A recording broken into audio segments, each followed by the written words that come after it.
Welcome back to the Quack Report, everybody. Ducks fans, hockey fans, everyone all around that just loves to hear our silky voices on your Wednesday evening or Thursday morning or Friday or whenever you listen to this. Welcome. Oh, yeah! My name's Carter, and I'm back with Nate, as always, and we're here to talk some Ducks hockey, as well as just kind of some other things that have been going on around the NHL so far this season. We're still kind of just getting back into the swing of things. Training camp starts, I think, next week sometime. Is that right? No, it starts this week for a lot of teams. Does it actually? It's starting either today or tomorrow. So, yeah. Oh, yeah. No, I guess there has been some stuff come out like that of like guys that are going on LTIR and like who's and some other stuff. I've seen news, I guess, from Canadian teams. So yeah, some teams starting today started with, physicals and that kind of thing, and get on the ice tomorrow. Some of the teams are starting that stuff all tomorrow instead. So yeah, we are officially back in hockey season. Yeah, and then preseason is 2-ish weeks, I think. No, preseason I think starts this weekend. No. Yeah. Are you sure? Yep. I got the. I've subscribed to like the calendar for the teams on my phone, but I don't ever look far enough ahead to really know. Oh fuck, you're right. Yeah, Ducks Coyotes Sunday the 25th at 3:00. Yeah, at Mullet Arena. I'm assuming that is in Arizona. What's up, Reneel? Hey. Wait, are they playing at Mullet Arena? I thought they were playing. That's what it says. So I don't know. They're playing in Tempe. Good question. I don't know. It just says Mullet Arena, so it could be out of date. Interesting. Yeah, because I don't think the arena is quite ready for them yet. Like for either team, like ASU or the Coyotes. Yeah, it could just be like that. It just like auto populates the. Yeah, that could be. Yeah, so it might not actually be at Mullet Arena, but yeah, who knows? Also, what a great name! Like I know it's named after people, but Mullet Arena. Yeah, it's perfect.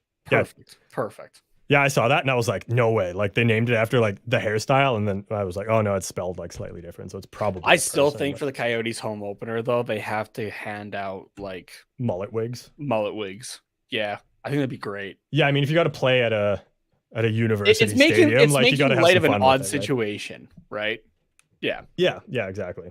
I think you got to do that. Let's see, who's Mullet Arena named after? I want to know. Hi, welcome to a Ducks podcast. Here's the Arizona Coyotes. Yeah, where we just browse Wikipedia pages live on an air to tell you useless information that has zero purpose. Good stuff. It's good stuff. Arena. The Wikipedia page is useless. Named after a person.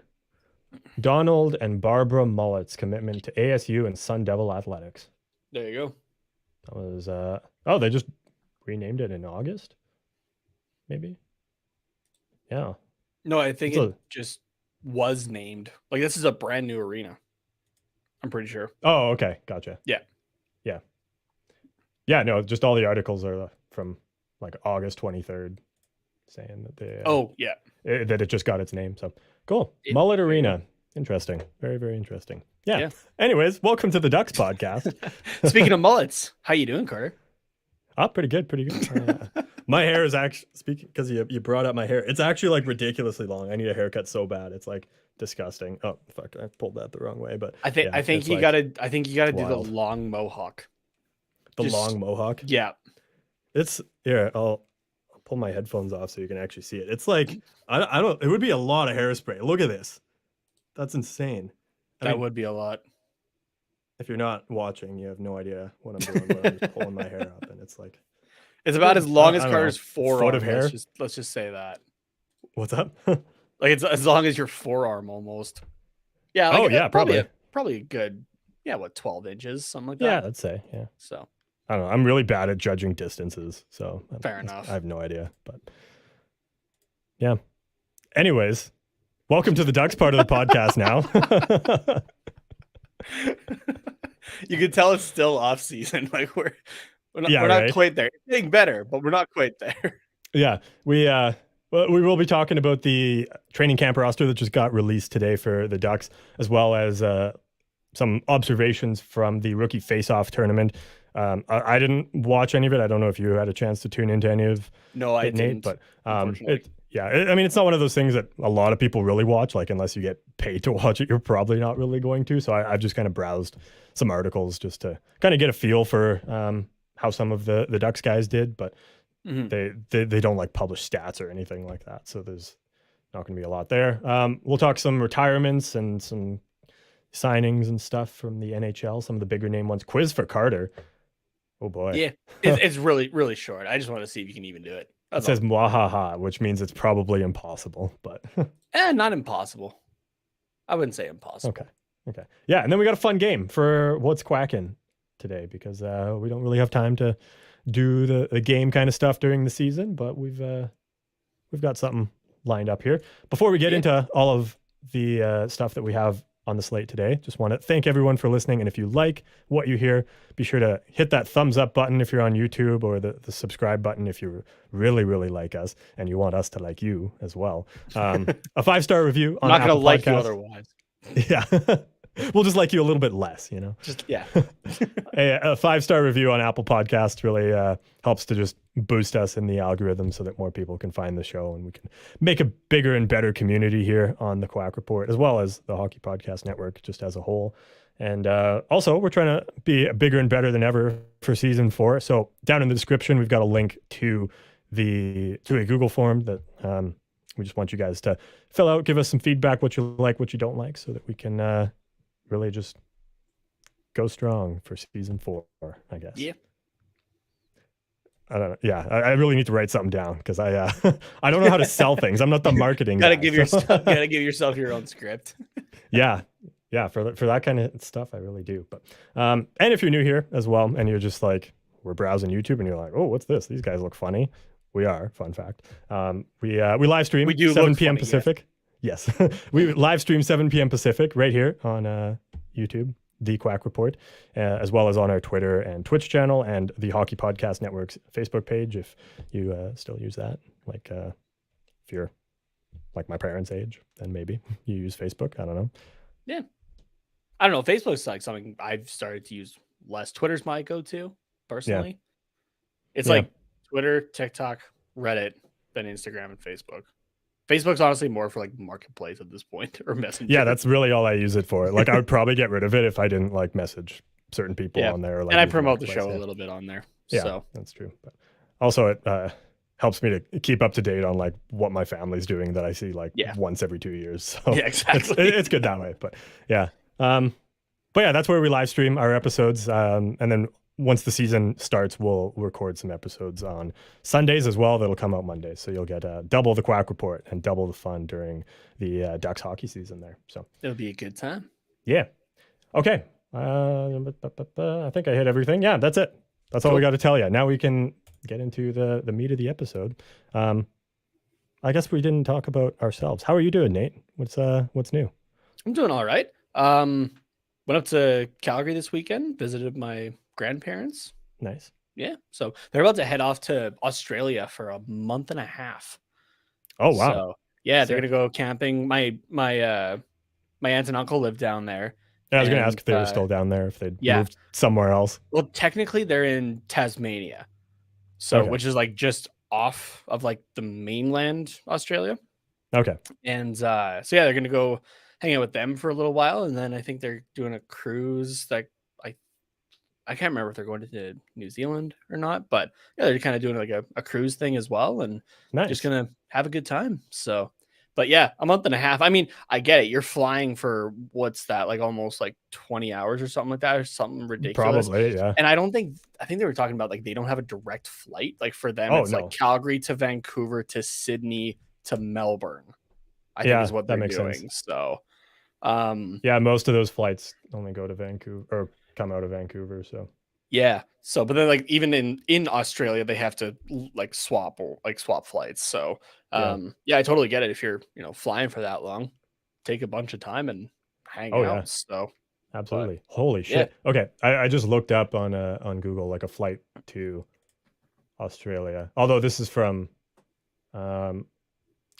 this includes like layovers and stuff too. So this is absolute insanity. So from Calgary to Vancouver is an hour and a half. And Yeah. then in Vancouver, this is like if you left. Yeah, I don't know. It doesn't matter. But anyways, it would be a 21-hour layover. So Oh, that's, first of all, that's already insane. But yeah, then the flight itself from Vancouver to Sydney is 15 hours. yeah, it's a little nuts. Yeah, that's The longest absolutely one I insane. had was a 10 or 12-hour flight. Oh man. And Yeah, that that's was still way too long. Calgary to Amsterdam. Oh, is that Was how that long one. it is? In my mind, I thought it was only 8 hours. Because I've done that flight as well, but I thought it was only eight. Oh, I could be wrong. Oh, I could also be mixing it up because I had the layover in Amsterdam Yeah, yeah. to Budapest when I went to when my uncle was living in Hungary. Yeah. Shout out to Uncle Mike, by the way. We're Yeah, talking for, about him a decent amount of, or at least people going to see him. well, it's because he like lives in super interesting places. Yeah, true. It's awesome. Yeah, Calgary to, oh, these are all like layovers. Is there not a direct nonstop? Here we go. KLM, Calgary to Amsterdam, 8.5 hours. Yeah. But Oh, okay. if you had a Yeah, layover okay. somewhere, then it would be I must be more. thinking like the 10 hours total to Hungary then. Yeah, it Makes could be sense. because it's probably at least another couple hours there, a couple hours layover.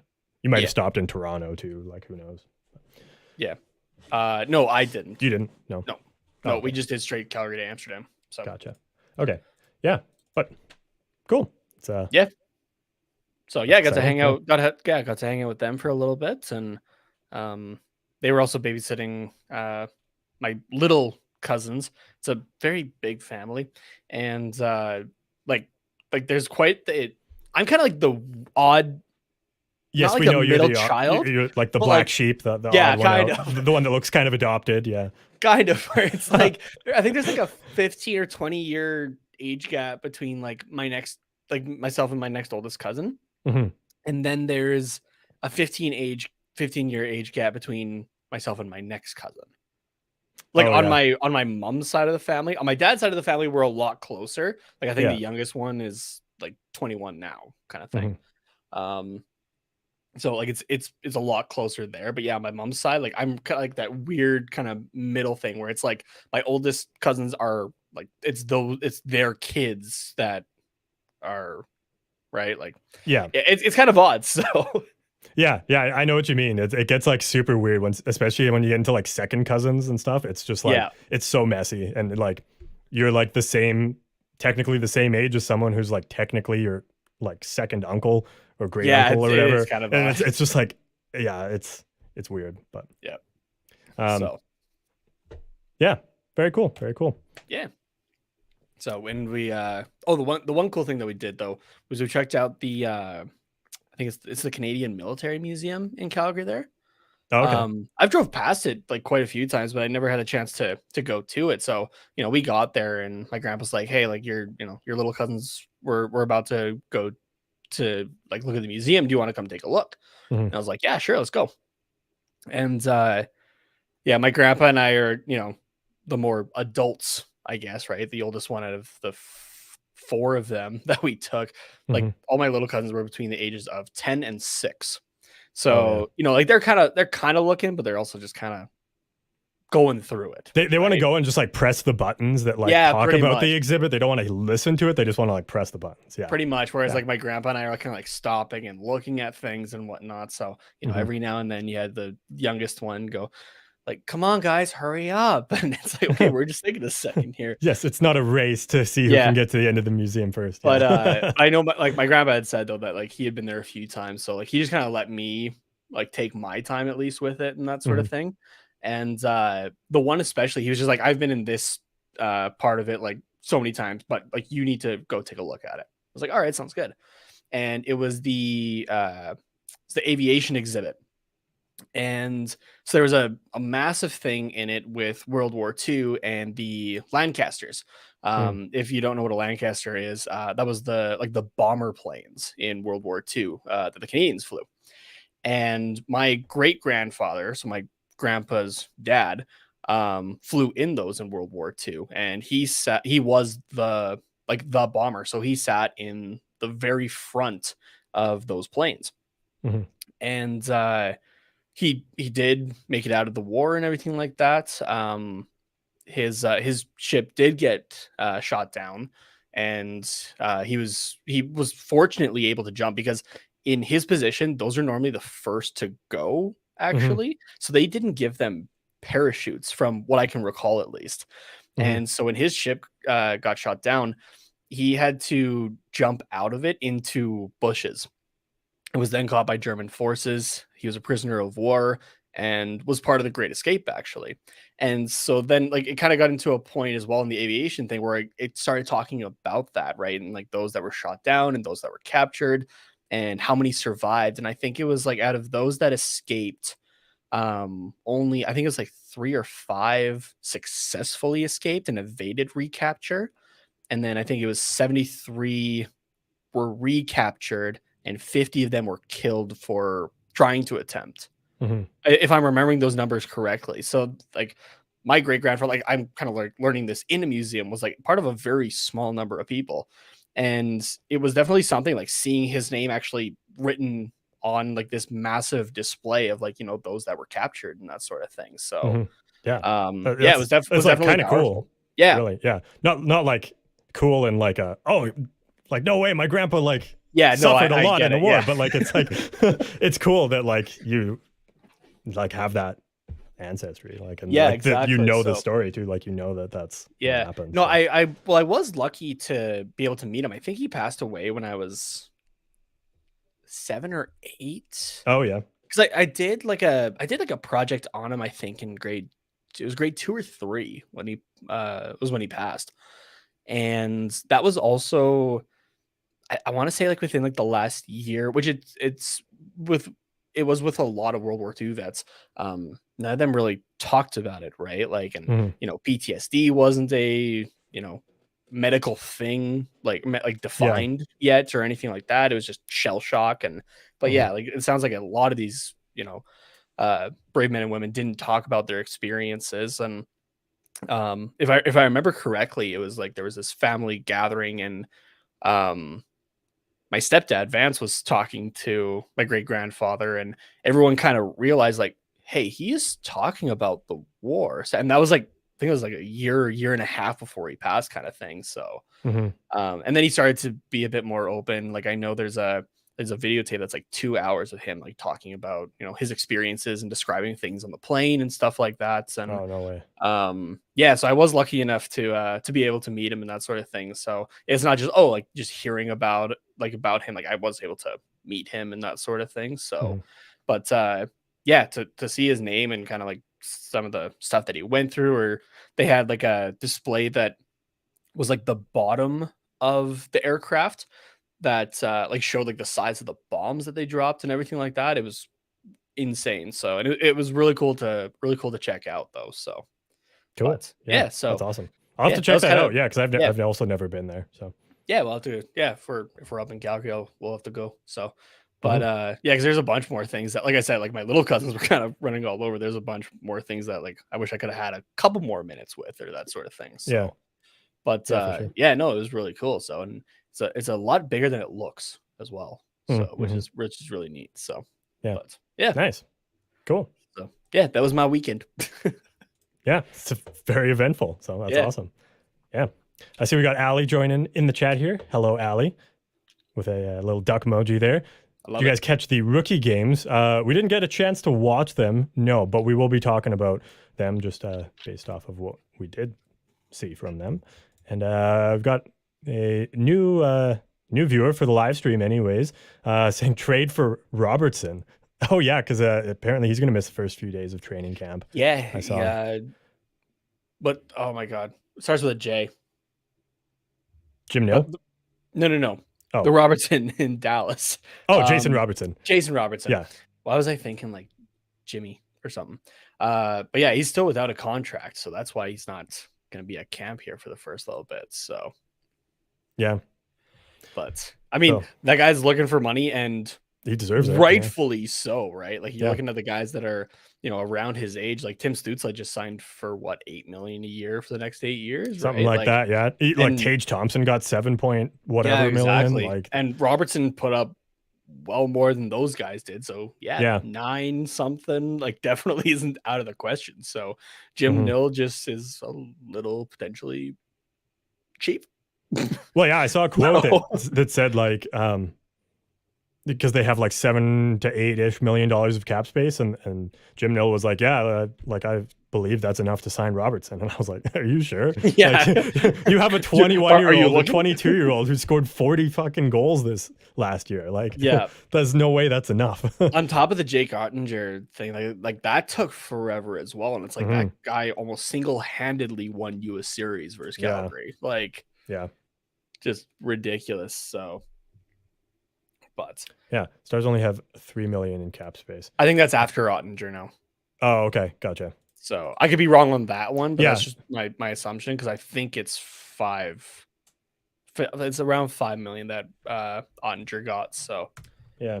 but yeah, we'll have to dive into that a little bit more if maybe next week if that continues. So Robertson doesn't Oh, have a for sure. contract. Yeah, That's maybe something we have to talk about. So, because but yeah, I it's do, kind of interesting. Yeah. yeah, I do want to pull this up here. Ali saying, "My weekend, I got to meet Jamie and Trevor. No big deal." Yeah, it's Yeah, pretty there was sick.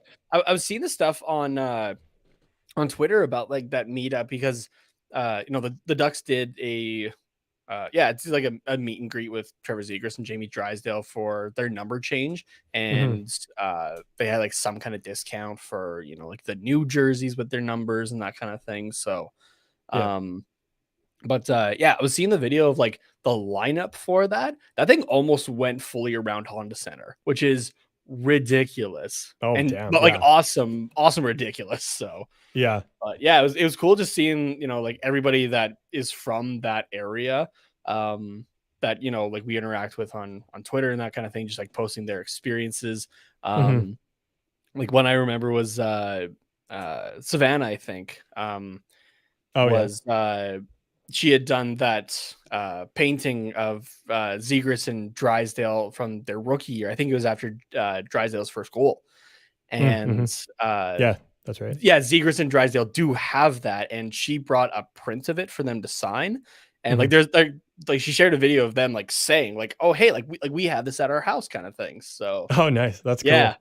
so it was cool. Like it's kind of uh what's the word? Like, just kind of like experiencing it through the lens of everybody else, living vicariously through them. Yeah, There you go. yeah, yeah, yeah. So it No, would have been awesome definitely. to go do that, but yeah, the timing and the money doesn't quite work right now. Yeah, no kidding. So maybe someday, maybe someday. Yeah. I was just looking at the Stars cap friendly here. Oh yes, Amon did say 6.2 million total, taking away 3.3 million IR. Yeah, I think the 6.3 on cap friendly doesn't include the doesn't I don't think it includes the 3.3 from Hudobin yet. I'm just trying to do like some quick math in my. Oh no. Oh no, maybe it does. So yeah, no 6.3. Yeah. Which yeah, no, that's not enough to No. sign Robertson. Like it's Yeah, not even unless close. Yeah. unless like Amon says here in the comments, like unless you're doing a bridge deal, that's not happening. No, and So then you're just shooting yourself in the foot because he's going to put up another stellar season, and then you're going to be like, "Well, you bridged me. Now I'm worth 10 million." yeah, So like, exactly. better start trading right now. So yeah, yeah, start no retaining shit. Yeah. half on Jamie Benn and Tyler Seguin for Yeah, those are monster deals. like second Yeah. and third round picks. Although next year they have Pavelski coming off his $5.5 million deal, so that's a See, but like significant relief there. So that one's still been like a good value deal. Like I remember when that was signed, a lot of people were like especially with his age, right? We're like, mhm. really, like that's a hefty. No, That's yeah, worked it's out. good. That's worked Oh out no, very absolutely. well, Yeah, actually. no, I'm not saying it hasn't, but like Mhm. there's no way he resigns for that much in Dallas if they even resign him. So it's Yeah, yeah, but they're going to have a lot of other guys to resign that yeah, same year. So absolutely. yeah, they're going to be in some trouble, but we'll save that for another Another time time, and yeah, another podcast. But yeah, well, shall we get into the Ducks training camp roster here since that was just released today? sure. All right.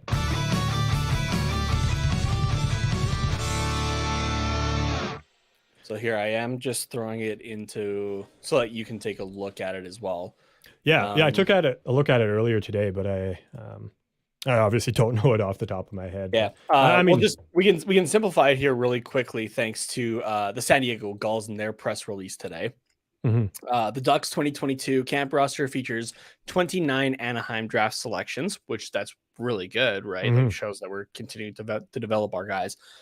including 7 Anaheim first-round selections of the past 4 NHL drafts, including Trevor Zegras, 9th overall in 2019. Obviously, he's got a roster spot. Yeah. Braden Tracy, 29th overall in 2019. Jamie Drysdale, 6th overall in 2020. Again, obvious roster spot. Mm-hmm. Jacob Perreault, 27th overall in 2020. Mason McTavish, 3rd overall in 2021. You have to think he's getting a roster spot. Pavel Mintyukov, 10th overall in 2022. And Nathan Gaucher, 22nd overall in 2022.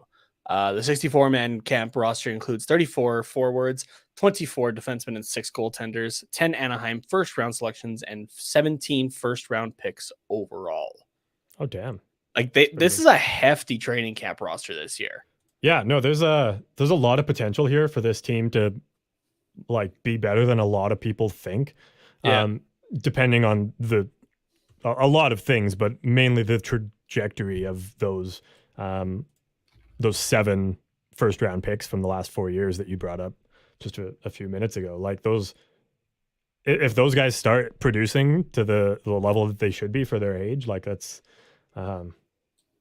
yeah, we could have a sneaky good roster, but we'll have to see how things go at training camp. Like we'll have to wait until kind of the first round of cuts, I think, to really know what the team is going to look like, because a lot of these guys are only going to be here for like a week, right? And then they're if that even. So yeah.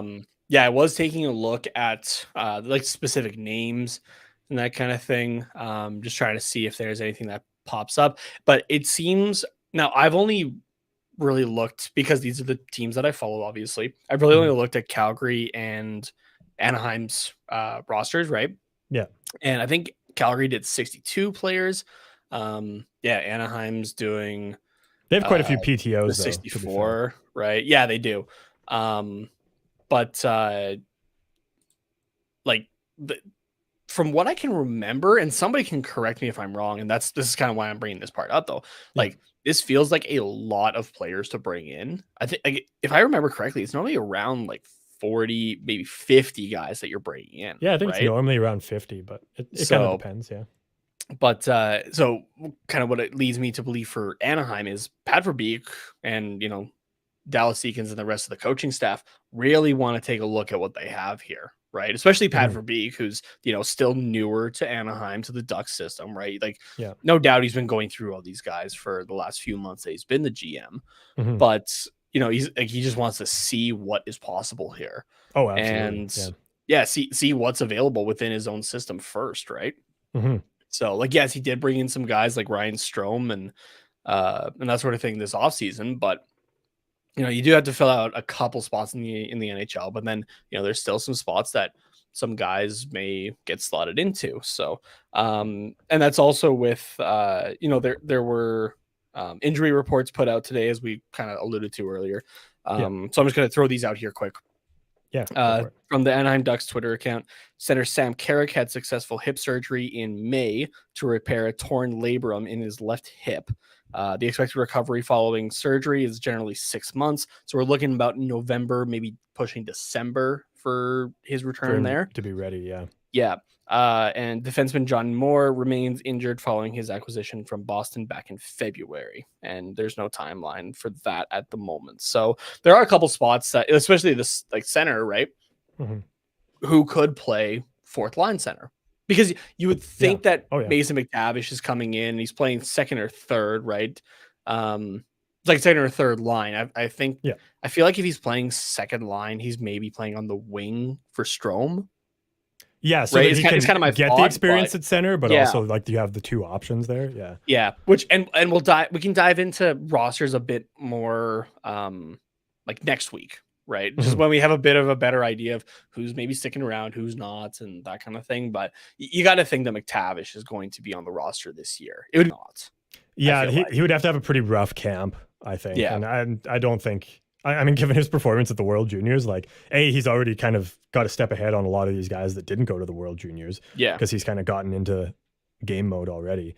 But B, like, he's like, he just put up an insane amount of, like, he put up unreal numbers at the World Junior Tournament, like historic numbers. for Team Canada, which is Mhm. tough to do. So, Well, the and like, fact that so yeah, like that just screams to me that there's no point in sending him to junior. Like, why would you do that? It's at this point, it's better to bring him into the NHL too early than to have him just waste time kicking ass in junior, yeah. Well, and in even my then, like opinion. this guy's been playing not just a lot of junior hockey, but a lot of hockey just in general, right? Because remember, it was the World Juniors back in December that then got canceled. Hmm. Went back to junior, I think, for a couple weeks, and then he was off to where was it? China for the Olympics, right? So he Hmm. played against men, right? Yeah. And then came back, played more junior, went to the Memorial Cup, got to the finals that ended at the end of June, right? So really, the guy had July off because then you go into August, like you had Hmm. like a month and a half off, where you go into August then, and you're back in the World Juniors, right? And then you're getting ready Yeah. for development camp and rookie tournaments and training camp now. So like, Hmm. this guy's just been going nonstop, but like it's been spaced out enough at the same time that he's hopefully rested enough. Yeah. But for a guy his age, he's playing a lot of hockey lately. Hmm. So, Yeah. It's which, it's yeah. interesting. So And again, just kind of like those varying levels of competition, right? From, just junior to the world juniors, right? Where it's the best guys at your age to the Olympics, right? Which, I don't think anybody was initially thinking that he was going to be even as like part of the selection when, um, the NHL player because it was supposed to be the NHL guys, right? hmm. So it was Yeah. very quick. It very quickly turned to, hey, we need non-NHL guys. Hey, Mason McTavish, you want to come with? Yeah, sure, why not? Hmm. Yeah. So you guys been like he's played a lot of hockey and in a lot of different places. So Hmm. um yeah, who else? Glenn Godden. Like I said, he's a I'm pretty open about this. It's Calgary and Anaheim for me. Yeah. Glenn Godden is or was a Calgary prospect at one point there, so I'm interested to see what he can do potentially on this team. Uh, Justin Kirkland's another one, another guy that's kind of bounced around for a little while there. He played in Stockton last year, Calgary's affiliate, putting up 48 points in 66 games. Fun fact, I actually just got his jersey this weekend as well, actually, Oh, his nice. preseason Calgary jersey. So, Hmm. yeah, that'll get added to not this wall. I actually did manage to convince my girlfriend to let me hang it in the living room. Oh, that's a slippery slope. Yeah. No, no, no. It was okay. That's the one that I can put up. And she's like, but you don't Yeah. even like you didn't even care about the player. I'm like, yeah, no, the Flames logo is gonna be sticking out the front. Oh, okay, fine. So um yeah, Pastor is gonna be there, which that'll be fun to take a look at him a little bit more, Yeah. right? Um okay, that's all the forwards. I'm taking a look at defensemen now. Olin Zellweger is obviously there. I can't wait to Yeah. see what he can do. Um, He's and yeah, he's kind of in the same boat as Mason McTavish. We'll talk about him a little later when it comes to yeah, the rookie face-off tournament. But man, it's going to be tough to deny him a roster spot. Like, there's a lot of competition. Obviously, there's yeah, 24 defensemen at camp here, and there's only six six. spots. I mean, you can make the argument for 7 spots. So like, Mhm. it's that's tough, especially with how young he is. Like, he's only 19, right? Or September 10th, Yeah, 2003. Yeah, 19. Like, he just yeah, turned 19. So like, it's going to be tough for him to be able to like outplay a lot of these veteran guys, but like at the same time, he's played a lot of hockey like over the last year at all sorts of levels, but yeah, he has put up insane numbers while doing it. yeah, And not even just insane numbers, like his play has just been solid for a defenseman, both yeah. offensively Very and true. defensively. So like, I'm really, really interested to see what happens with him. And I feel like for the Ducks as well, it's like last pairing. That's maybe where you're gonna get a spot, right? Except for like besides like seventh defenseman. Yeah. But you don't want a guy like Zellweger sitting as your seventh defenseman, right? That's the case No. where you would rather him play in San Diego and get the reps in on the first line. Yeah. But He has what to you go back the, to the the top fours, WHL though, right? uh Because he's only 19. oh Like, yes. Yep. So yeah, he had to go back, I think. yeah. Um but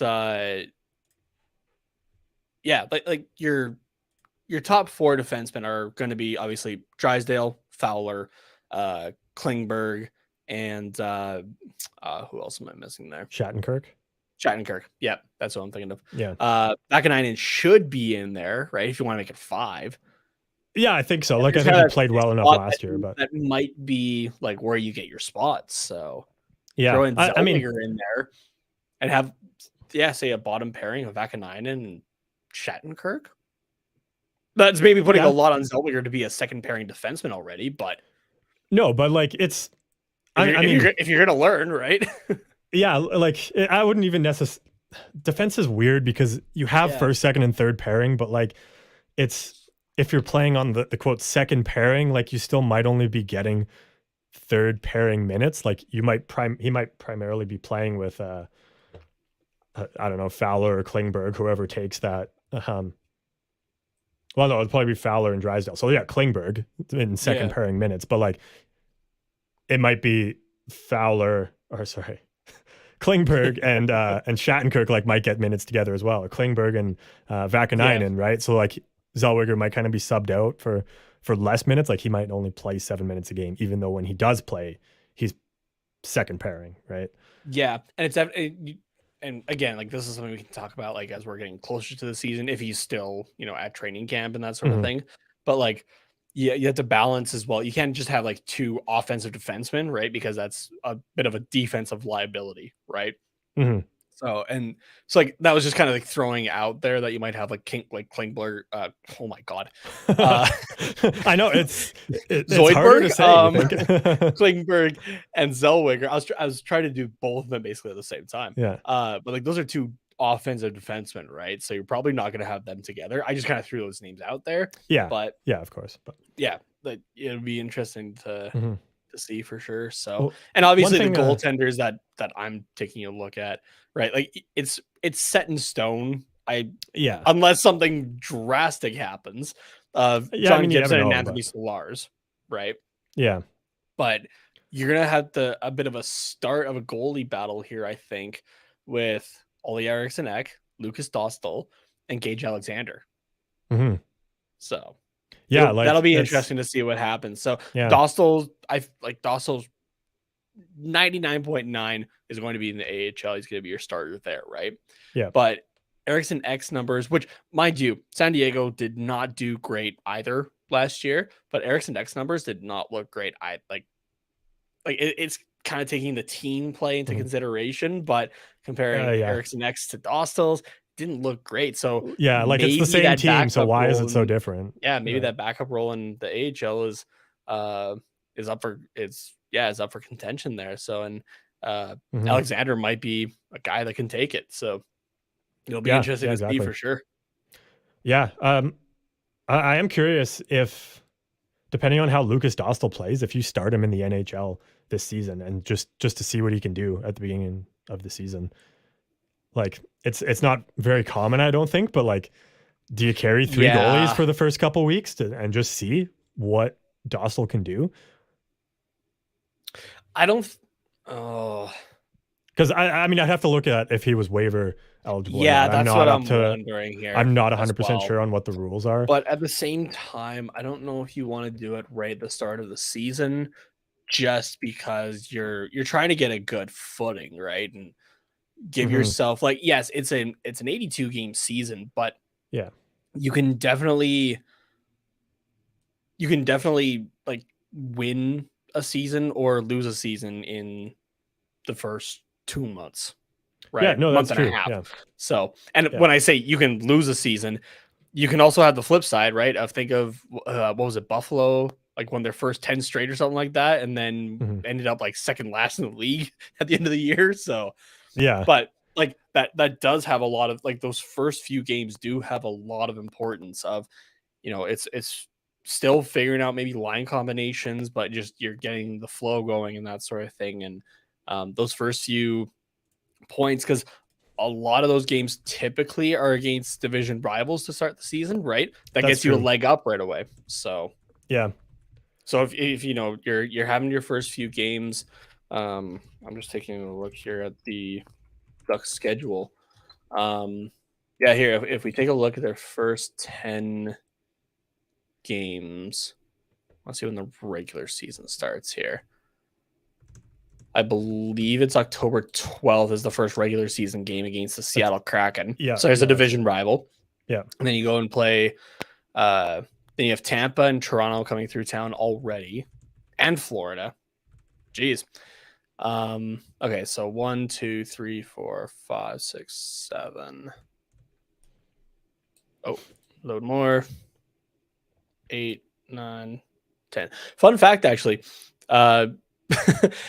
2 of the first 10 are against division rivals. Both games are against Seattle. Oh, interesting. Yeah. That's not usually the case. So, yeah. I did pull up Lucas Dostal and Cap Friendly here. He is waivers exempt. So, if we do want to call him up and keep him with the roster at the beginning of the season, we can send him down whenever we want. That is not an issue. And the cap also is not an issue. Really, it just comes down to roster size. And if we want to carry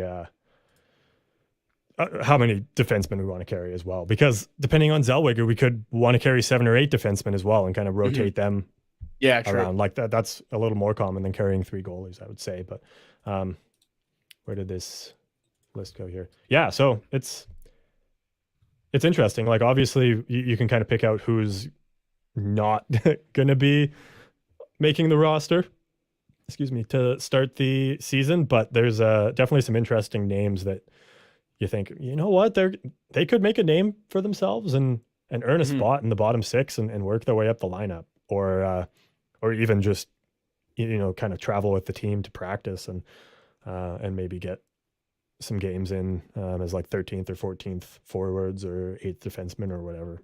So it's going to be interesting. Yeah. I saw Ali was saying that she could see Gage Alexander in San Diego. So yeah, I think that would be good for him because he played in the dub last year. Yes, with Winnipeg. Yeah. Yeah. And had pretty decent numbers. So that would, and he is 20. So yeah, could actually go to San Diego. He could play in San Diego at that point. Yeah. And you're going to the Tampa game. Nice. That'll be fun. Yeah. Hopefully they can do Getzlaf's retirement there. Yeah. It just makes a lot of sense, right? Yeah. Perry going to be in town. So otherwise they're probably going to do it like the next season. Like if they don't do it in Tampa this season, I don't think they're going to do it this season, but yeah. And Perry has one more year left with Tampa. I mean, like, unless he continues, but who knows? That's possible. It's really hard to say. So, yeah. You got some stuff for the rookie face-off tournament, and then I think we'll take a break. We'll do kind of split the show up. I think this is us planning on air, duck stuff. Then we'll take a break. Other hockey stuff, take a break. We'll do kind of a game in the show. Yeah, sounds good. Cool. Yeah, so rookie face-off tournament, Ali asked earlier if we watched it. We didn't get a chance to watch it, and so we just kind of seen some things afterwards on Twitter or in articles or whatever from this. So just for those that are unaware, the rookie face-off tournament, it happens pretty much across the whole NHL, but it happens in like pockets. So like southwestern United States has their tournament, and then at the same time, like Western Canada has theirs, which is like Vancouver, Edmonton, Calgary, Winnipeg, I think. And then so it happens all over, but it's just rookies, prospects, guys that have not played or have not burned the first year of their ELC in the NHL. And I think you have to be under like 21 or something like that. I think there's an age limit. I'm not 100% sure on that. I feel like it depends on the tournament, because I know for the like the one that was held in Penticton for, like you said, like Vancouver, Calgary, Edmonton, Winnipeg, and even the one, I forget like which one, whatever one Columbus was a part of, like Cole Sillinger played a good chunk of NHL games last year, and he was in that tournament. Yeah. So, and then same thing with the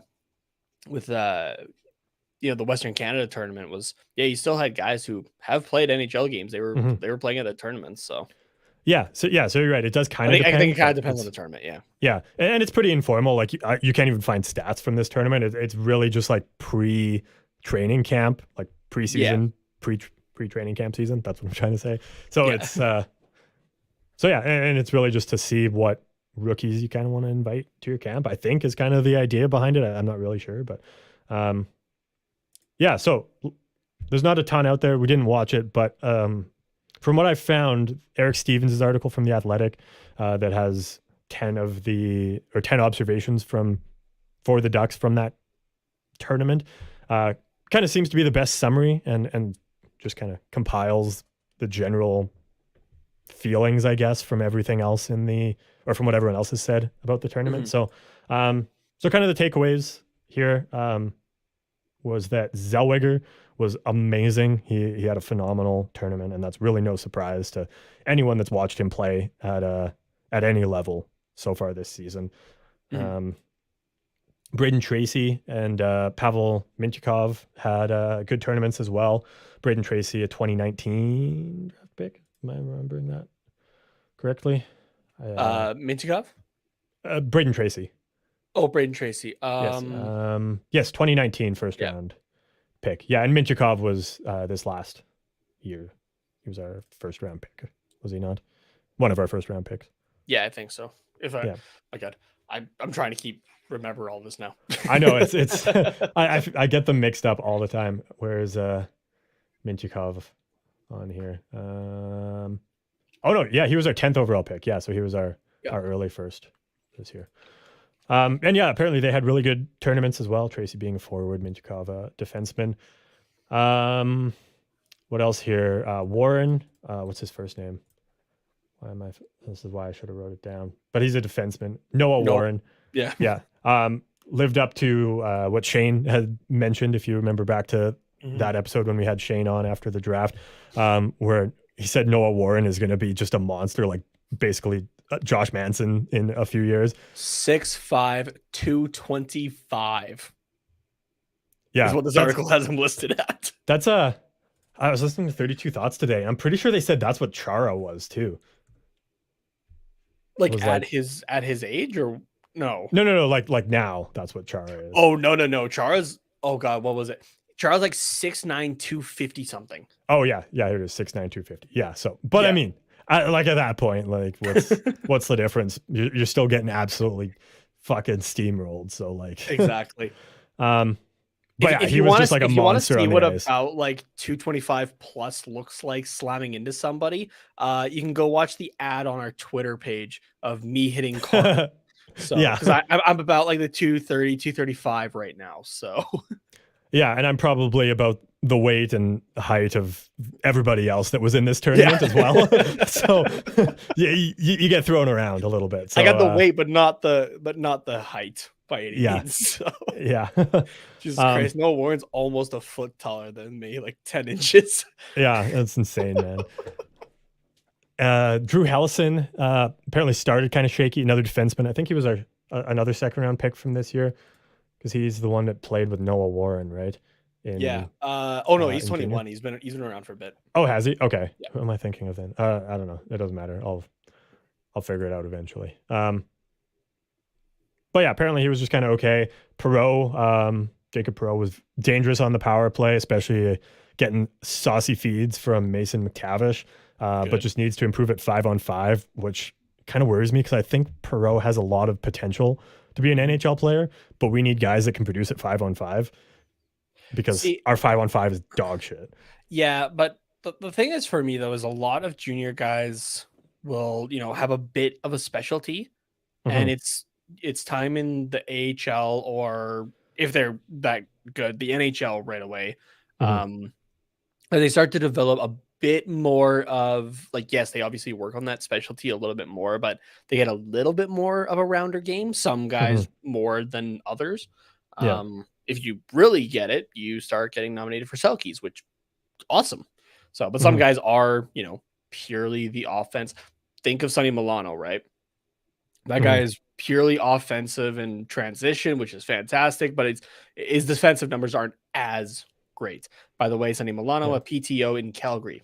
So that'll be interesting to see. So. Yeah. I don't think we talked about that last time. So yeah. Sorry, I'm just catching up on some comments from Allie here. Warren and Gauthier, that's who it was that that they played together. Scored back-to-back goals. Bestie agenda is so real. That's awesome. Of course, Mason was captain. Yes, very telling for the future. And Hellison was in the USA team with Zegras. We got him in a trade, I'm pretty sure. Yeah, it looks like with... Yeah. well, he was drafted by Colorado, but it doesn't necessarily mean we got him from Colorado because I can't... Oh, no, I guess in the Mason McTavish one. That's right. Or not Mason McTavish. The Josh Manson trade. That's where he came from. Yeah. I remember that now. Pastor Jov was very quiet. Not like bad, just kind of was there. Didn't not as noticeable. Yeah. Yeah. Which happens. But and then the shocking thing for me was Mason McTavish had no goals. How many assists, right? Though? How many assists, though? Yeah, I don't know. Like he definitely had a few assists. We'll see if Eric Stevens had that in here. But yeah, surprisingly, no goals. 10 shots in the 3 games they played, so it's not like for lack of trying, right? But, and 5 of them in the final game. Yeah. Yeah, it doesn't say assists. I would imagine he had...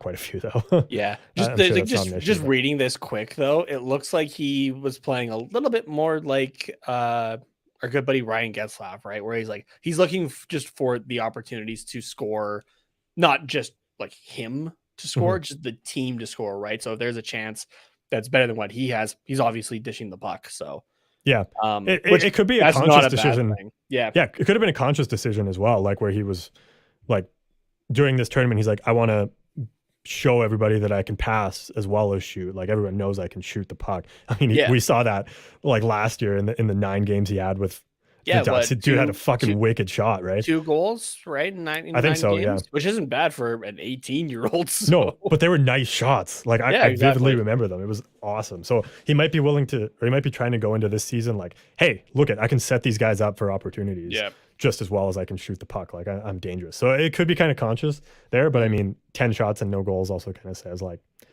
I mean, it looks like you're kind of still trying to score goals. Maybe you're, or who knows? I don't know. Like I said, I didn't watch it, but just interesting. Like it's not a bad thing, but I mean, it kind of is, but for a nothing tournament, like who cares? It's just something for us to talk about. So just to get going.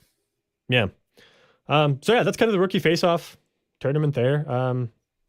I haven't looked into any of the other teams that were involved in the Ducks tournament here, but yeah, I mean that's kind of really all these tournaments are for, is just seeing where some of these guys are at compared to guys of their level. So I don't know. Did you come across anything else that I hadn't really touched on yet? Or not that I could think of. The only thing I had in mind, it's not even Ducks related, but just San Jose. So their new look had leaked, and then they went out with it, and then they had an amalgamation of the old and the new at this tournament. I was seeing pictures of it. So it was the like jerseys and socks from last year, but all the new helmets, gloves, and pants. So it looked really odd to me. That's really the only other thing I can think of. Like I said, it doesn't mean shit. It's not even Anaheim related. That's the only other thing I can think of offhand. I'm just like, man, that just looks weird. Yeah, that's interesting. But yeah, well, that's kind of all the Ducks news we have. We'll be talking some news around the NHL afterwards, and then we got a fun game planned for What's Quackin' that you will not want to miss. So yeah, but first we're going to take a quick break, and you'll hear from our friends at DraftKings as well as at Raycon, and we'll see you guys in a couple minutes. The NFL action is in full swing here at DraftKings Sportsbook, an official sports betting partner of the NFL. We're talking touchdowns, big plays, and even bigger wins. New customers can bet just $5 on any NFL team to win and get $200 in free bets if they do. If that's not enough, everyone can boost their winnings with DraftKings stepped-up same-game parlays. Right now, for every leg you add, you can boost your winnings up to 100%. With payouts bigger than ever, why bet on football anywhere else? To make things even sweeter, you can throw down on stepped-up same-game parlays once per game day all season long. So, what are you waiting for? Download the DraftKings Sportsbook app now and use the promo code THPN to get $200 in free bets if your team wins when you place a $5 bet on any football game. Again, that's code THPN, as in the Hockey Podcast Network, only at DraftKings Sportsbook, an official sports betting partner of the NFL. Minimum age and eligibility restrictions apply. See show notes for details.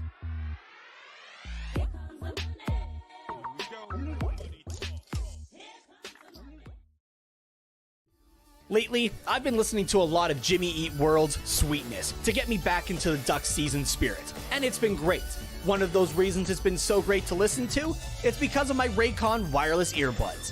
Raycon's everyday earbuds look, feel, and sound better than ever. With optimized gel tips for the perfect in-ear fit, these earbuds are so comfortable and they will not budge. Raycon gives you 8 hours of playtime and a 32-hour battery life. Raycons are priced just right, so you get the quality audio at half the price of other premium audio brands. It's no wonder Raycon's everyday earbuds have over 50,000 5-star reviews. I personally love my Raycon headphones for at the gym. With their noise isolation feature and bass boost sound profile, which is one of 3 available, along with its IPX6 water and splash resistance, they are my go-to earbuds when I'm breaking a sweat. So if you want a pair of these awesome earbuds, go to buyraycon.com today and use the code THPN15 to get 15% off of your Raycon order. Again, that's code THPN15 at buyraycon.com to score 15% off your order.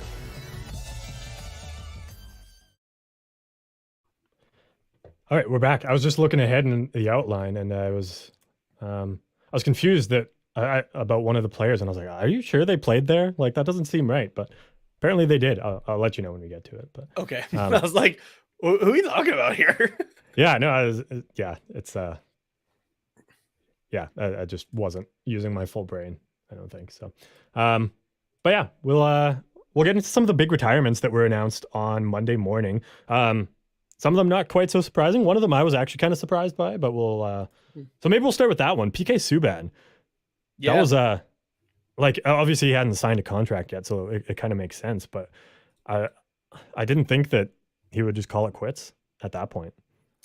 Yeah, so okay, I'm gonna see if just now that you bring it up, there was kind of like some stipulations that he just had for himself if he were to continue. Oh, okay.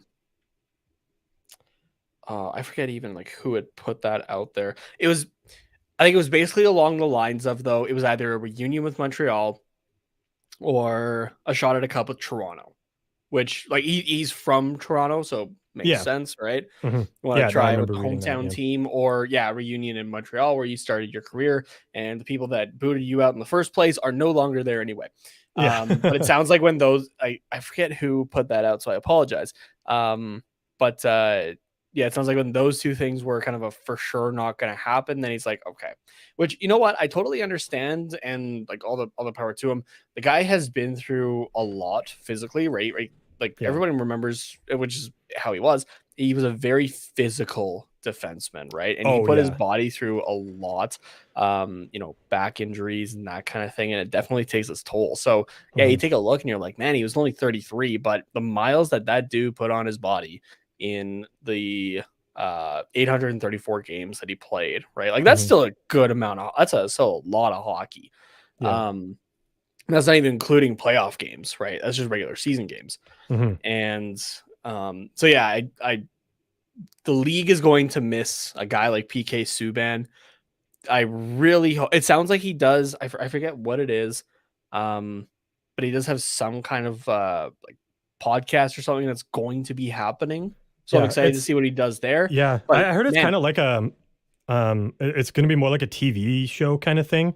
Okay. They talked about it on 32 Thoughts, and they compared it to something else, like I think similar to what someone in the NFL has. Oh, what is it? Peyton Manning has a show. Peyton's something. Peyton's Points. No, it's got a better name than that. Something like that. Peyton's Places. And it's gonna be like PK's Places, but what is it? 2-time Super Bowl champ with the Colts and Broncos, interviews former NFL players, coaches, and other key figures. Okay, so yeah, it's kind of a podcast type of thing, but like a TV show podcast. So yeah, because I was gonna say if it's not something like that, somebody ESPN, TNT, or Sportsnet like had to pick him up for a panel role, right? How Yeah. could you not? Like, Yeah, I no still kidding. think of, because like, he did go on to a panel for a little bit. I forget what season that was, but the Devils weren't in the playoffs, so he kind of went on just as a guest for a little while into the playoffs there.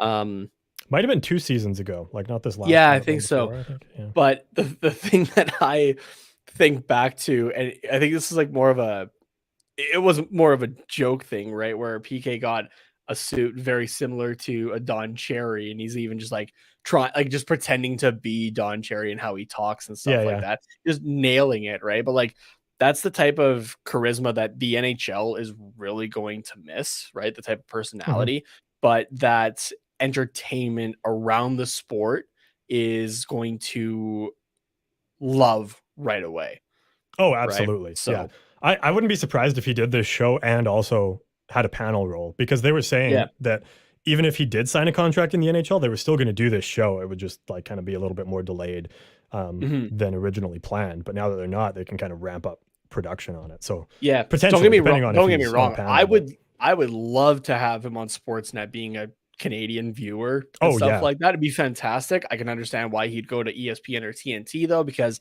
they pay a lot more. That's Mhm. that's what I've heard at least.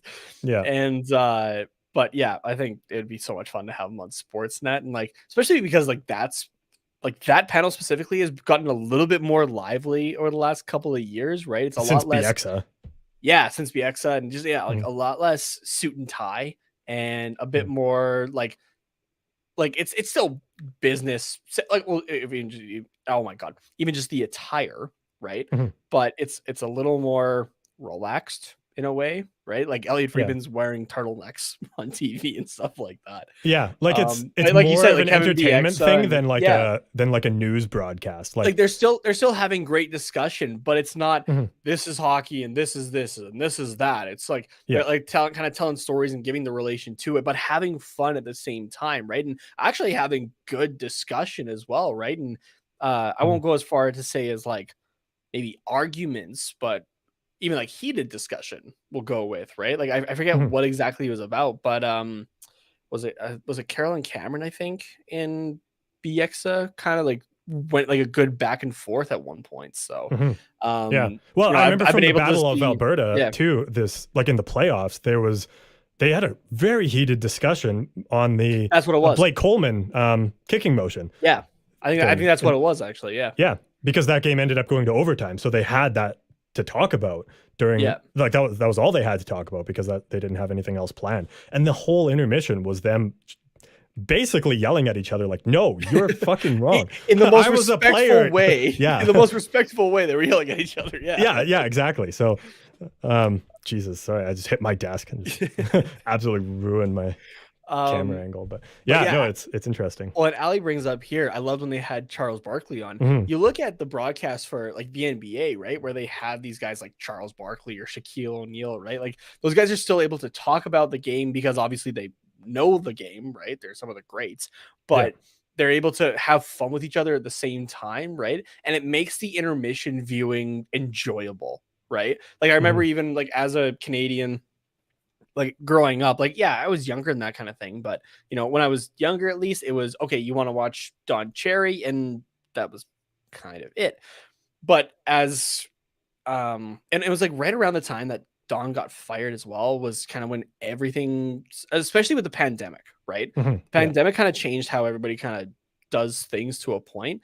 And so that's like that was kind of the start of things being a little bit loose. The thing I remember was Elliot Friedman growing out that massive beard, Yeah. and his whole thing was basically to sports and of like, okay, if the players are able to just do things that are like, I'm not coming to work like 100% either, right? Like Mhm. it's a little bit of time, just have fun with it. And Yeah, like we yeah, got so to like do from something there you had to some, like be entertaining during this yeah. time, because So over the last everything couple else of sucks. seasons, yeah. So over Yeah. the last couple of seasons, it's been a lot more enjoyable. Like I want to sit down and listen to intermission talk because, like, yeah, they're talking about that stuff and whatnot. So, Yeah. so yeah, like PK would be fantastic for that. I haven't seen much for the ESPN stuff. I've heard some things are pretty good and some things, yeah. Luckily, Tortorella's not there anymore. He's gonna Yeah. deal with the shithole of Philadelphia. But no offense to Philadelphians. I just mean like the Flyers itself, and we'll get into that a bit later too. But like I have been able to see the TNT panel quite a few times with different games and that seems like a great panel, and that's a perfect mix as well, right? Of like, Mhm. you got Paul Bissonnette, who is kind of that with I use this term, and he played for them, the Coyotes anyway, but he's kind of the Wile E. Coyote on the panel, right? And then you got a little bit more serious, and then you kind of got that middle ground almost with, surprisingly, Wayne Gretzky, right? Like where Yeah. like he's like the stoic, like as soon as he talks, you listen because that guy knows shit. But he'll throw a joke at Bissonnette and everyone goes like, you just got burned by Wayne Gretzky, Yeah. dude. Sit down if you're not already. Like, Yeah, no shit. Like you're not gonna come back at Wayne Gretzky. Like that's not gonna happen. exactly. But then when Bissonnette does, right, it's pretty funny. But most of the time you can't, because it's normally about like Gretzky's makes some crack at his career. It's just like, yeah, I can't say shit about it. Yeah, right. Like it's the great one. So yeah. So but yeah, it makes it more enjoyable. Nothing, yeah. And like if like PK Subban would be great on a panel, to bring this like back to the original point here.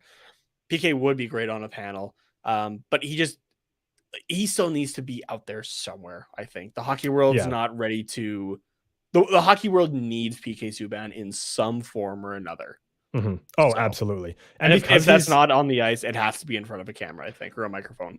The job I want him to have is like the Ali Lozov's job, like the right after the period is over, like, hey, can we have a quick minute just before you head to the in between the benches, ice level. Yeah.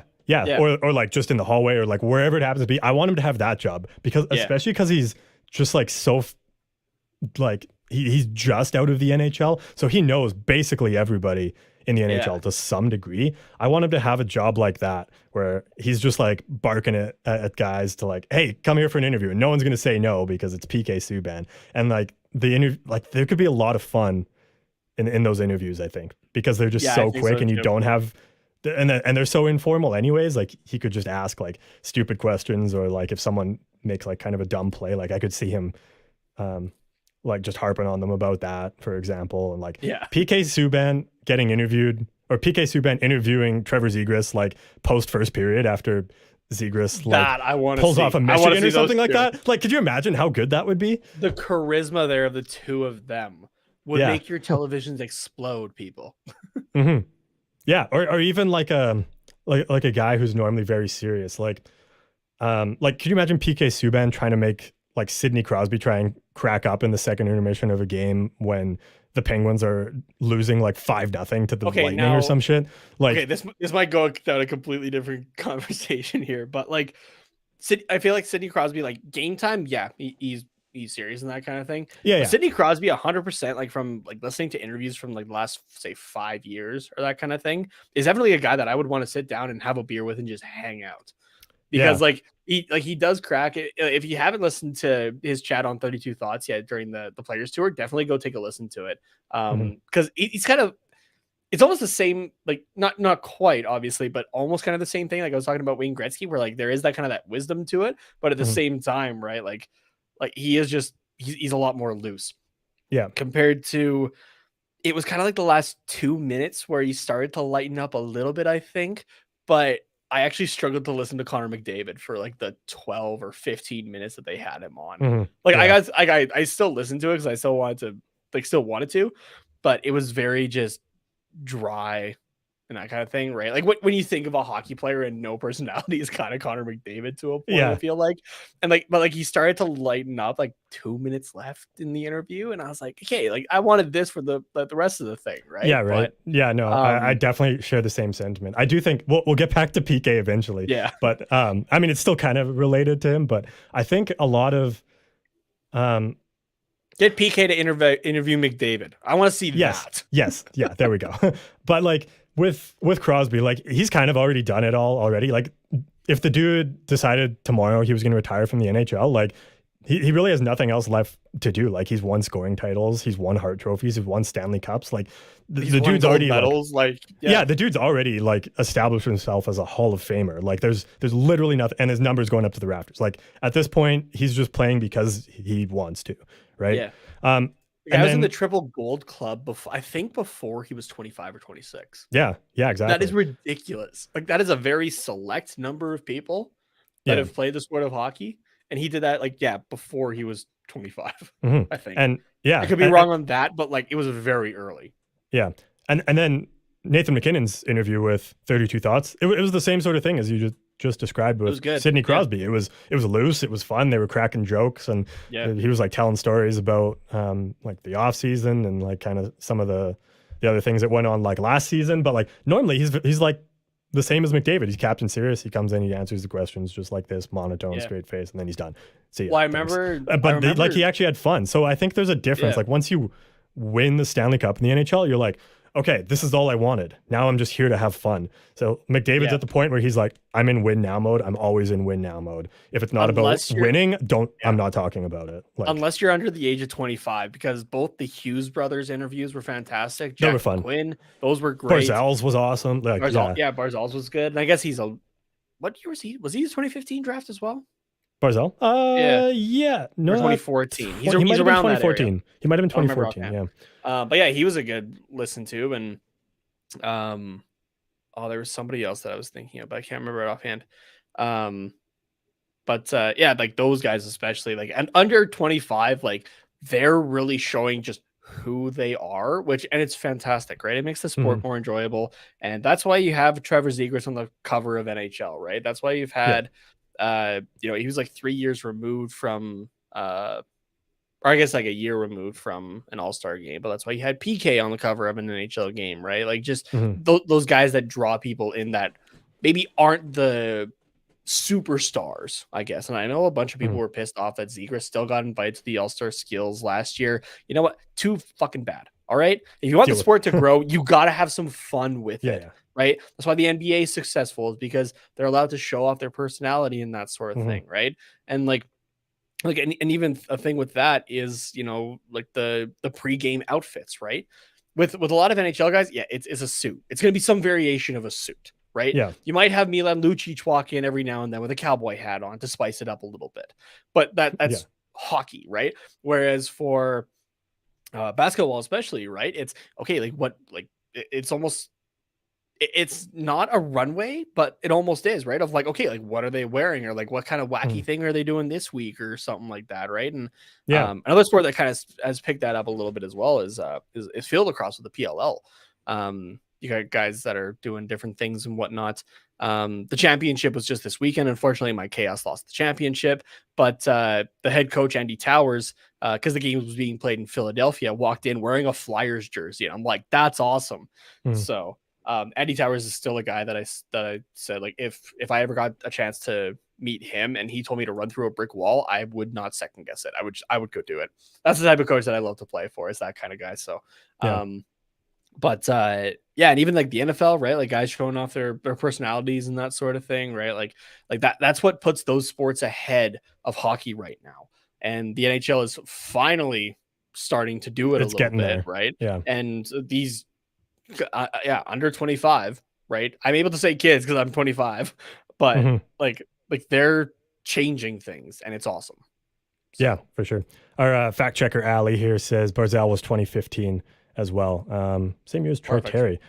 Oh, interesting. I didn't know Troy Terry was 2015. I was thinking, like, in my mind, because he's only been in the league for like a few years, in my mind he was like 2019, but so that's interesting. Are you looking it up? When he was drafted? Oh, okay. I thought he was actually later as well. Yeah. What round did he go in? I'm just curious. I feel like we've looked this up before, but fifth? Okay. Fifth round. Yeah. Anyways, to tie this back to PK Subban again, like 834 games, as you said there, 115 goals, 352 assists for 467 points. Pretty solid as a defenseman. That's slightly more than half point per game, which is way more than you can ask for from most defensemen. Yeah. 13 seasons in the NHL with Montreal, Nashville, and New Jersey. Norris Trophy winner in 2013. King Clancy in 2022. Thank God he won it before he was out of the league. Before he was right? Yeah. 3-time All-Star in 2016, 2017, and 2018. 2-time World Junior Championship. Gold medalist 2008 and 2009, and a 2014 Olympic gold medalist in Sochi there. So, and all that on top of him being one of the biggest personalities in the NHL. And that's going to be probably his biggest legacy, but like he's done tons of other stuff. Yeah. And that's like just like the hockey stuff, right? Like there's a reason that he's got a King Clancy in there, and it's because of all the philanthropy that he's been able to do and whatnot, right? Like $10 million to a children's hospital. Like that's fantastic. And there's so many more, but like that was the big one I remember. And he does a lot of stuff with like if I remember, like with African American kids like getting into hockey as well, which makes sense because he's like one of the biggest African American players in the NHL. Yeah. One of the founders of the Hockey Diversity Alliance as well. Yeah, I was going to ask. I couldn't remember if he was I believe. Yeah, I couldn't remember if he was a member. So. Yeah. But, so just his fingerprints are all over the NHL. So like it's honestly kind of sad that he's done now. Like, I mean, you can always come out of retirement, but like it's like PK Subban is again kind of one of those guys that has just always been in the NHL as far as I've watched it. Well, 13 seasons. So I think it was 2009. 2009 was his first year. Yeah. I mean, that's basically how long. 9 and 10. So. I've watched hockey somewhat religiously since like 06, actually paying attention to it. Yeah. And like being able to comprehend what's going on. So like that's most of the time I've been watching hockey. There's been PK Subban. So it's going to be like Ryan Getzlaf. It's going to be weird that he's not in the NHL anymore. Yeah. So, let's move on to Keith Yandle, I guess. We'll talk a little bit less about him because he's got less personality, but still another big legacy. 1,109 games in the NHL, holds the current Ironman streak of 989 games played, with a little note here from Nate. Well, we can get into that after. 103 games played, 516 assists for 619 points. Again, like those are stellar numbers for a defenseman. 16 years across Arizona, the Rangers, the Panthers, and the Philadelphia Flyers. And three-time NHL All-Star, 2011, 2012, and 2019. Yeah, so the current active Ironman streak is now Phil Kessel at 982. He's brought it up to now. So yeah, as long as Vegas do not fuck this up. All right? Do not fuck this up. Because I think it works out that it's like he ties it against Toronto and breaks it against Arizona. I think that's how it works. Yeah. Schedule or something like that. Yeah. Which is perfect, right? Because like, yes, he was a Boston draft pick, but he's really known for Toronto, and then his last team was Arizona. I think it works really nicely narrative wise. Yeah. Or I think one of them is he hits 1,000 games. I think Arizona, he hits 1,000 games. I think he breaks it against Toronto. I don't know. I'm going to look it up. Yeah. While you keep talking here. But the guy's only 8 games away from breaking it, which is ridiculous. So, I mean, like that is a lot of hockey, but for Keith Yandle specifically, that is a lot of hockey straight for a defenseman, right? Who's putting their body out there and that sort of thing. Like that is impressive as all hell. So. That's besides Phil Kessel. Well, no, I'll word it this way. Kessel's a right winger though, right? So like, they're still being physical and that sort of thing, but it's different for a defenseman. Yeah. So I'll say it this way. That's never going to, that's a record that's maybe never going to be touched by another NHL defenseman. Like if you just look at Ironman streaks for defensemen, like, I don't know, because the other guys that are up there, Cogliano was up there as well, right? I think they still listed him as an active player. Okay. So and he's a forward, right? And then there was another guy who was making waves with that too recently. I think they were a forward too. So, here we go. This is what I wanted to see. So you said Kessel's at 982. Yeah. So, 3, 4, 5. Oh no, Andrew Cogliano. Oh yeah, Andrew Cogliano is still listed as an active player according to the NHL website at 830. Like he's a ways back still, and he's a centerman. Yeah. But still, okay. This definitely hasn't been updated in a little bit because it's still showing Jay Bouwmeester as an active player as well. So, okay. The next defenseman though that is actually active would be Brent Burns at 679. Yeah, so like not even close, right? Yeah. Yeah, so sorry, just to go back to Kessel for a sec. He will tie it against Toronto, break the record the next night against San Jose. So, and then 1, 2, 3, 4, 5, 6, 7, 8, 9, 10. Yeah, and then he hits 1,000 against Arizona in mid-November. Cogliano plays for the Avalanche. My God, I'm an idiot. The guy just won a cup. I wasn't sure what you were talking about, so I thought like I tweeted about it. Jesus Christ. So I honestly kind of thought like, oh, maybe he like just hadn't been extended yet or something like that. But no, he's still under contract. Okay, yeah. God, I'm an idiot. So yeah, I mean Keith Yandel's another guy that's got a legacy in the league. So it's absolutely. Awesome. Specifically though, when I was kind of alluding to it earlier with the Philadelphia stuff, fuck the Philadelphia Flyers and an interim head coach, Mike Yeo, for breaking that streak, because like I'm looking at his games right now and like you can pick out the ones that are like easily, you can pick out the ones that are the full seasons, right? Starting in 2009. Yeah. Like over a decade of hockey playing it straight, right? Go 82, 82, 82, 48. And that's because that was the 12-13 season that was cut in half because of the lockout. Thank you, Gary Bettman. 13-14 was 82. And then split between Arizona and New York in 2014-15, where he actually played more than a regular season worth of games. He played 84 regular season games that year. Oh, because he got traded. Because he played 63 with Arizona, then got traded to New York at the deadline, I think it was, and played an extra 21 games. So he played 64 games out of 84 games, and the season's 82. And then 82 throughout until you hit 2019-20, which is when the pandemic hit. Played 69 games, nice. 56 the full season in Florida in 2021. And I remember like that's when it was almost broken, and his teammates were like, "No, you like to the coach and the GM, but like, no, you can't break this. Like we want him in the lineup." And then you get to Philadelphia where it's that 77. Yep. Because he got sat for, mind you, a couple prospects to get a shot, but it wasn't that it was to give the prospects a shot that was put out. It was something else that everyone's like, are you fucking kidding me? It's the last week of the season and you guys are nowhere near the playoffs. Get fucked with that. Yeah. Not to mention too, something about the like level of competitiveness, which mind you, yes, he didn't have great numbers at the end of it there. And yeah, I mean, minus 47 is pretty rough. Yeah. Like, we're definitely putting him in the lineup just to, continue the streak, but like, is that close that he could have maybe done 1,000, right? Like, had he played the full 82 games, he probably would have signed somewhere. Some team would have been like, okay, we'll give you the chance to hit 1,000 here, right?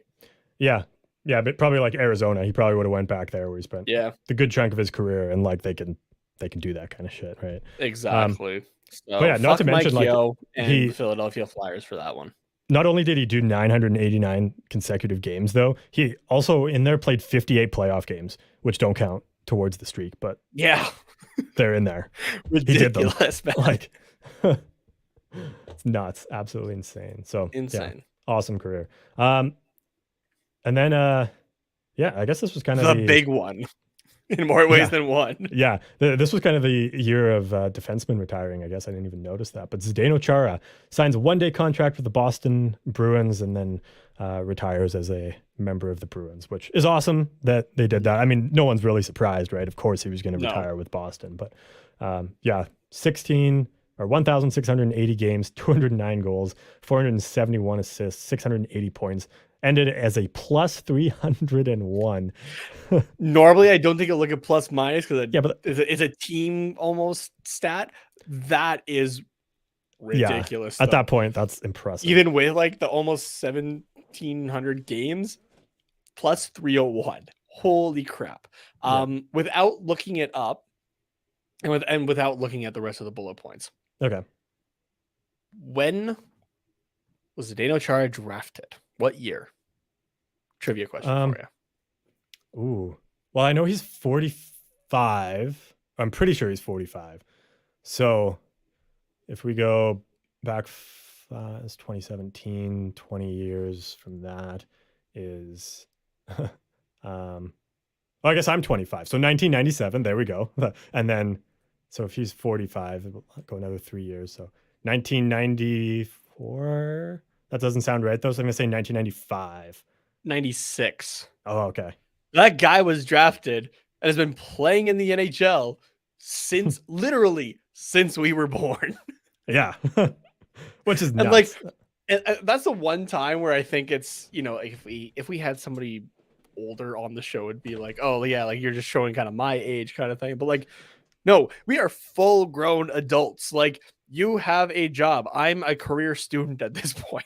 But like we have like gone through. We've gone from sperm cell to almost fully functioning adults. In like Zdeno Chara's we've career. at least gone through one full degree on top, right? Where we took like an extra year for it. Like we did ours in 5 years. Mm-hmm. And this guy was still playing hockey the entire time, like in the National Hockey League. Yeah, that's still like thinking about it that way. That blows my mind, and it's one of the reasons I really want. He's been skating with the San Jose Sharks. I need Joe Thornton to be an NHL player still, because he was the first overall pick of the year we were born, 97. Yeah, I need that still. Yeah, no, absolutely. I can't have Jumbo Joe gone either. Yeah, this was the guy that I was like, Washington. That doesn't sound right, but I forgot he played there for a season. Oh yeah, just the one season last year. Yeah. But in my mind, same with Ottawa too. Like I didn't even actually register that one, but in my mind it was Boston and New York, and that was it. But so let me double check this here. Okay. Actually, no, I have the Chara up. Yeah, no. Oh no, here it is. Oh yeah, he started in New York. Yeah, see, I didn't even know that. Oh yeah, Boston 2006. So yeah, as far as I know, he knew he'd always been in Boston. So right, okay. So this is Chara was part of the trade that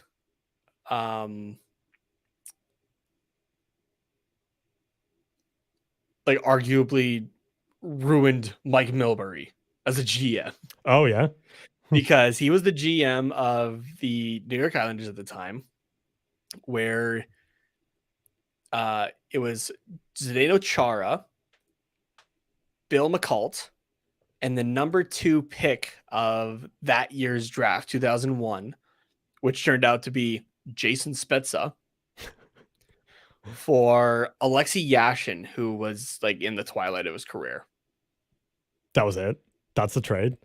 That's the trade. But like was arguably like one of the like worst trade, like very one-sided trades, right? Oh, absolutely. Because Chara played for Ottawa for what, 5 seasons? I don't have this thing up right now. I think it was 5. I think it was like 5 or 6 seasons. 4 seasons, 2001 to 2006. Okay, so you get 4 seasons out of the tallest, biggest defenseman in NHL history.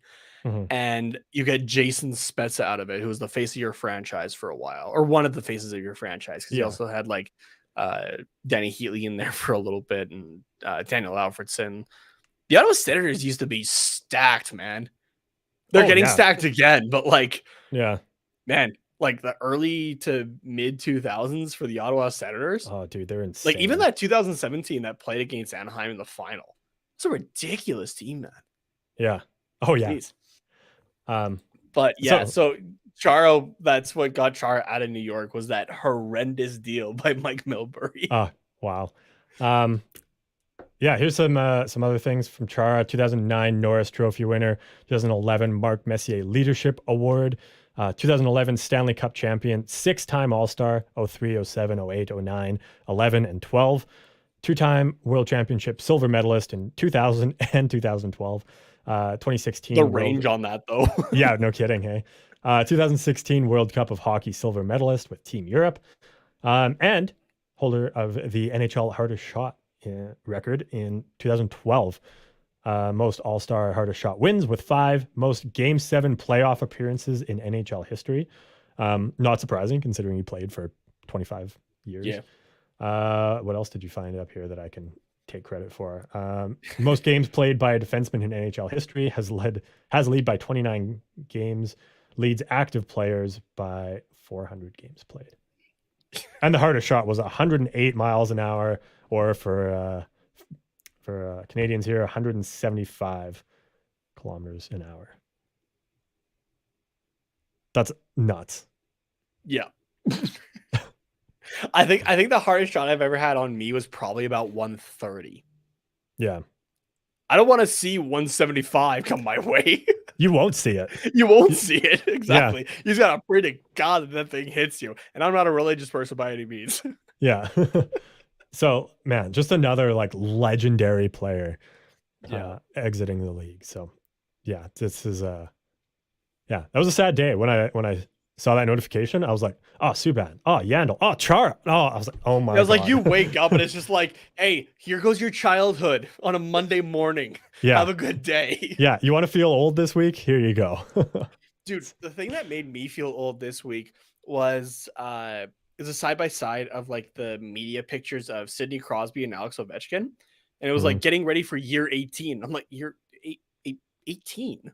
Are we sure? Are we sure it's year 18? And I kind of thought about it. And I'm like, yeah, my sister was born in 2004.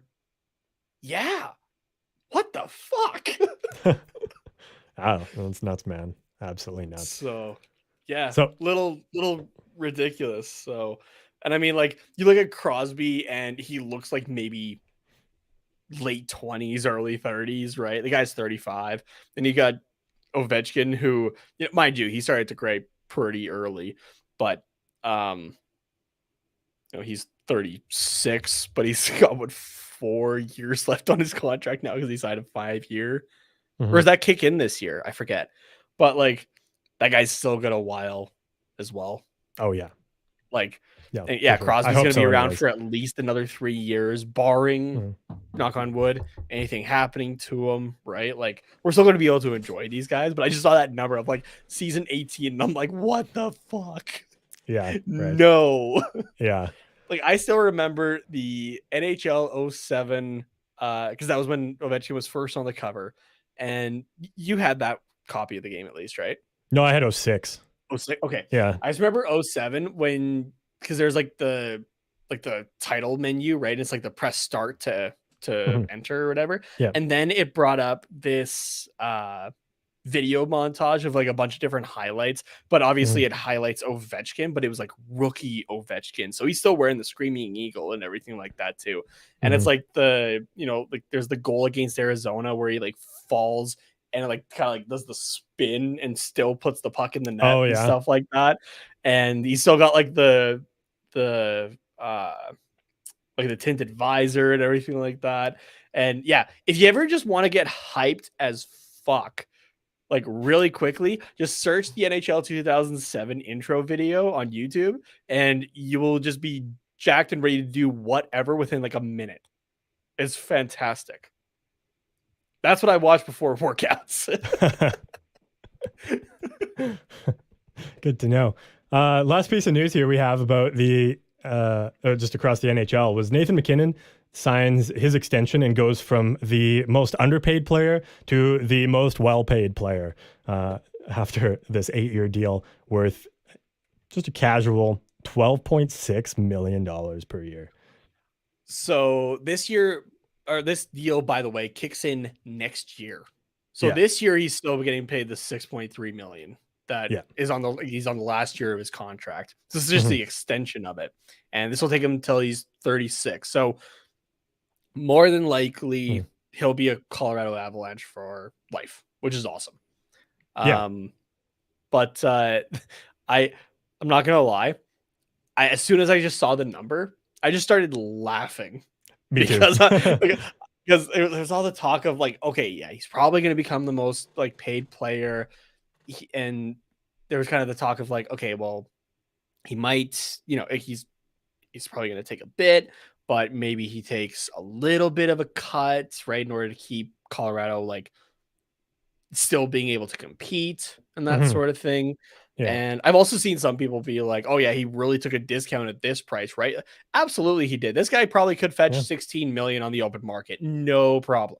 Multiple Yeah. teams are shelling that out for him, right? I mean, 15 million's the max, but yes, I get your point. Yeah, but like, or maybe until next season, right? Because the cap's supposed to jump crazily. Yeah.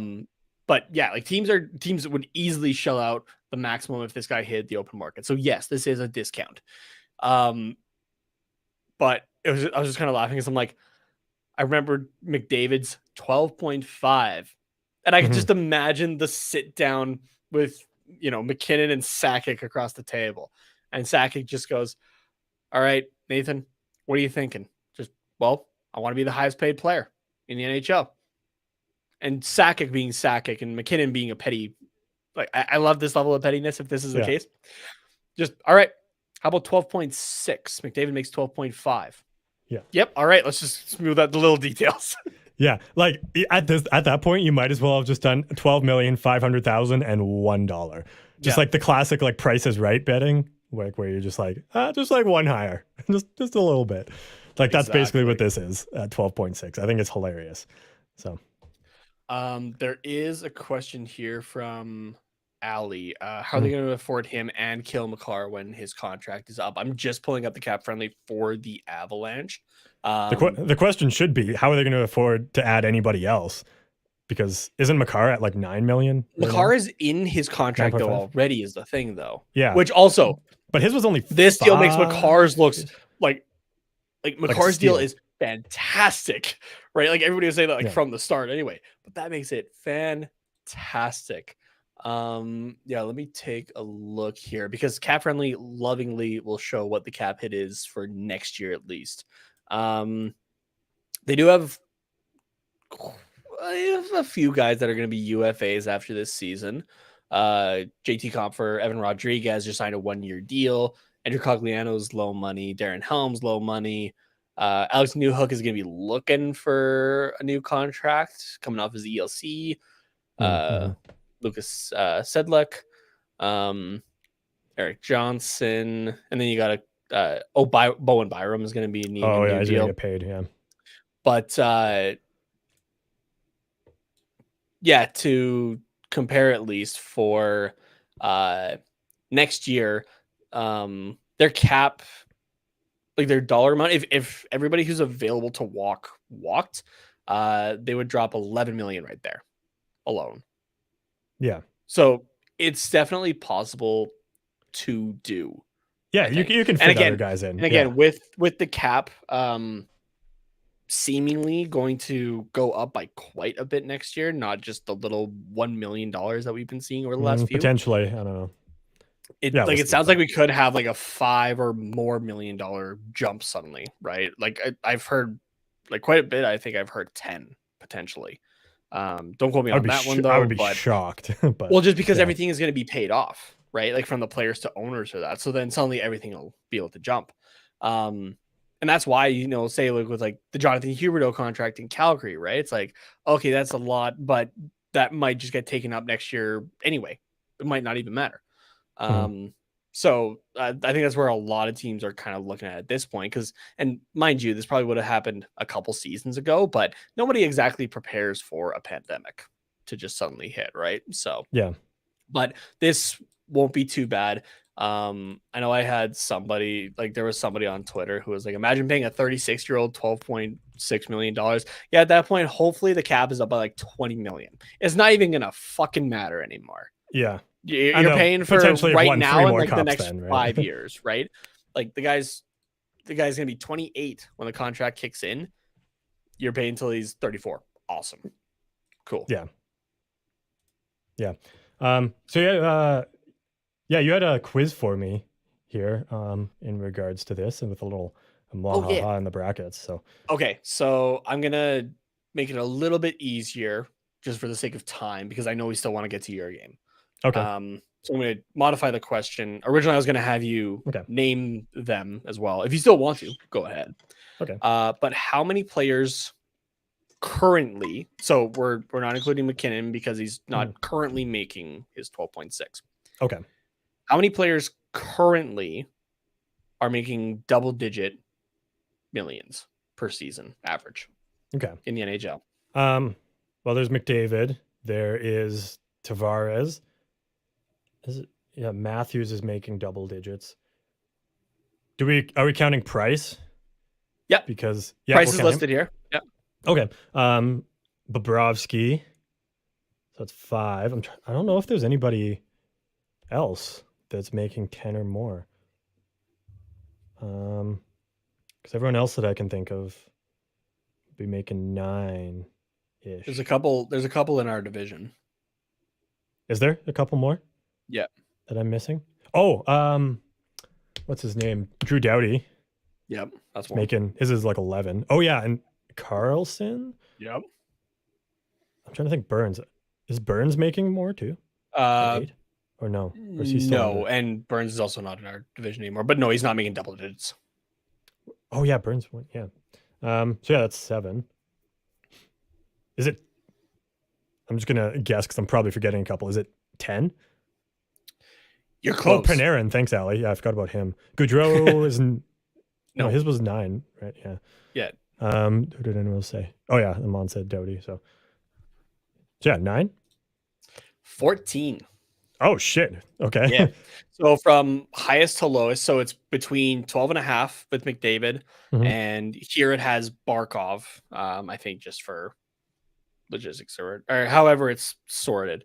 Yeah. So it's between 10 and 12.5. So McDavid, Panarin, Matthews. If there's any of these as well that you want to know the number of, just like holler at me. Oh yeah. Carlson, Doughty, Tavares, Marner, Price. Oh, is he really? What's Marner making? Marner's 10.903. Okay, I always thought that Marner was just on the sub end of that because I was thinking Marner and Nylander, and I'm like, no, I'm pretty sure they're both like just under. But if I remember correctly, Nylander's making in the 6 range. Oh, okay. So Price, Taves, and Patrick Kane. That's your top 10. Oh, okay. And then the other 4 are. Oh yeah, because Kane's like 10.5, right? Yeah. And then the other 4 are making the flat 10, which is Kopitar, Bobrovsky, Eichel, and Barkov. Eichel, yeah. Yeah. Okay. So yeah, see, like with the exception of Eichel, I'd thought of all those guys, and I was like, I think it's 9, or like they're making around 9 something. But yeah. Yeah. I just forgot Eichel existed, honestly, because he's hardly played over the last little bit. But fair enough.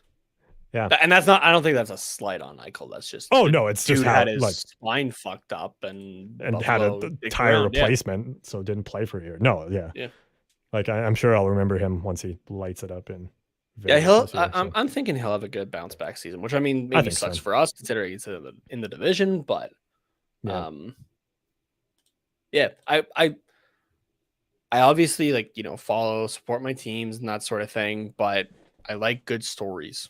At the end of the day, these are all good people. Hopefully, maybe a few exceptions. For the most, they seem like good people. We'll say it that way. Yeah. Just in case it comes out tomorrow that like Eichel is best friends with the Epsteins or some shit like that. Because you never know. But yeah, I know things are looking a little rough maybe in Edmonton right now. There's a lot of eyes looking over there of like what the fuck. So we're not going to get into that. Yeah, no, that's that's something we can talk about off air kind of thing. But I don't think we really have actually. So there's definitely eyeballs there. So all right. Do we want to take a quick break and then play a game? I know we're running a little long, but we're having good talk, I think. Yeah, no, it's good. It's good. Yeah, so we'll take a short break with another promo here. Oh, just take this minute here, Nate, if you don't have like a sticky note or a notepad handy, just run and grab one. Oh, okay, perfect. Well, yeah, we'll take a quick break here, and on the other side, we'll do a little game for What's Quackin'. Did you know that your favorite band also loves your favorite hockey team? If you love hockey and you love music, you're going to love Bar Down Breakdown, a podcast that explores the crossover between alternative music and the sport we love, hockey. Every NHL player wants to be in a band, and every band guy wants to be a pro athlete. With guests from all over the globe, come along with us as we interview some of the most captivating names in alternative music and talk about why we love hockey and how it's influenced us. There was for a few seconds a thought of like, well, maybe we should wear Montreal jerseys, and the NHL was like, I think you should stay neutral. And we're like, yeah, you know what, you're probably right. So tune in every Tuesday on the Hockey Podcast Network, where we'll have a brand new guest and a unique look into the bridge between hockey and music. I don't remember if Sorry, Ducks. I don't remember if I told you about that though, and I have it saved, and I still haven't gotten to listen to it yet. But do you know offhand who in that ad there for Bar Down Breakdown, which they do have an awesome show, go check it out. The guy that's talking about like wearing the Montreal jerseys. Do you know who that is actually? No, but if I could guess, I would assume it would be a Canadian, and the Canadian band that I can think of that enjoys hockey is Billy Talent. So, but I don't know the name of the singer. So I'm assuming it could be that, but that's kind of just a shot in the dark. Am I close or no? You're close that it's a Canadian band, but it's not Billy Talent. It's Chuck Kamu, the drummer from Simple Plan. Oh, sick. Oh, that makes sense. They're French. Yeah. Okay. Yeah, that makes sense. So, yeah. So we got there's a couple questions that I actually had saved. Well, actually, this one from Ali. Yeah, there's actually a few questions. Let's get into that a little bit. Yeah. Too. This is just a comment here. I'll be going to their camp, the Ducks camp, on Saturday for the Orange versus Black game and to their first home preseason game on Wednesday. That's exciting. Hope to see some good pictures of you or from your perspective of the camp or the game that's part of camp. Jesus. On Twitter. So yeah, that'll be lots of fun. I would love to eventually make it out there for a preseason game or for training camp. That would be sweet. So yeah, there are a couple of comments here from Amand. We were just kind of in different discussion here that I just want to bring up quickly here. Yeah. It's kind of a two-parter here, or like a kind of like an addition of will the Ducks make the playoffs with this current team as constructed? I'll talk really briefly, but I think we're going to talk about this a little bit more next week. Yeah, definitely. I could see them maybe going for a wild card, but maybe it depends on a few things, I think. So that's my short answer. Tune in next week to have us dive a little bit more into the roster as we get a better idea of what it could look like here. So yeah, because that's kind of the thing. We don't have 100% of an idea what it's going to look like yet. But I think on paper, my answer is no, but there's pieces there that could definitely make it happen. The team has potential to be better than it appears to be. Yeah. It's so kind of the same thing as you, but that's like my short answer there. So yeah. And then the other comment that's is one that you had started as well though. What do you guys think of Braden Tracy and Jacob Perreault? They're guys that I want to see in the NHL, honestly. Yeah. We did kind of talk about them earlier in the episode. I think maybe before you had tuned in. I don't remember the talking about like training camp roster and that kind of thing. Yeah, but no, I think I think they're good players, and I think that they could be in the NHL, but just right now they're not ready from what I've seen. So yeah, Tracy's oh my god, please hope I'm not like mixing guys up. Like his scoring could definitely help, right? So, but it's trying to figure out like, okay, who are you taking out to put him in, right? That's not somebody that you are for sure going to lose on waivers or something like that. So because as much as we harp on Derek Grant, I don't think he's going to be getting through waivers. So no, we've traded him before, like there's interest out there for him. So exactly. So yeah, okay, I think that was all I had. Did you have any others you wanted to bring up here? No. Besides just this really quickly, Canadian band is it Nickelback from Ali?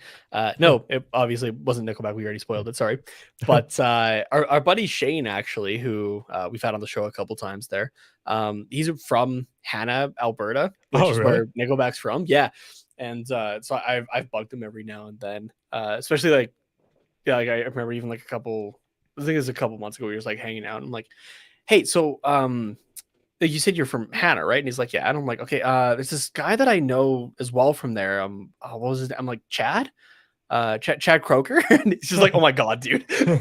Like, do you know him? And he's like, no, fuck off. Probably gets that all the time. So he's probably just like, yeah, so over it. Shane and I on Flames Twitter at least are making sure that people do not bash on Nickelback. So nice, that's good. Somebody's got to do that. So we talked about them on an Unplugged like last season, I think. Did we talk about Nickelback? I don't think we talked about Nickelback yet. I'm pretty sure we did, or maybe we just. I gotta double informal check. talk. I thought we 100% did. I don't remember when it was. Yeah. I'll go back and find the. I think it was a bit more informal if we did. If we haven't talked about them yet, we definitely need to, though. Yeah. You know, have you listened to the new single, by the way? It came out last week. I don't think so, actually. No, I don't think so. Okay, as soon as we're off air, you're listening to that. You are I don't care that you have upstairs neighbors. You are cranking that at your desk there because I know you have really nice speakers, and you are listening to San Quentin by Nickelback.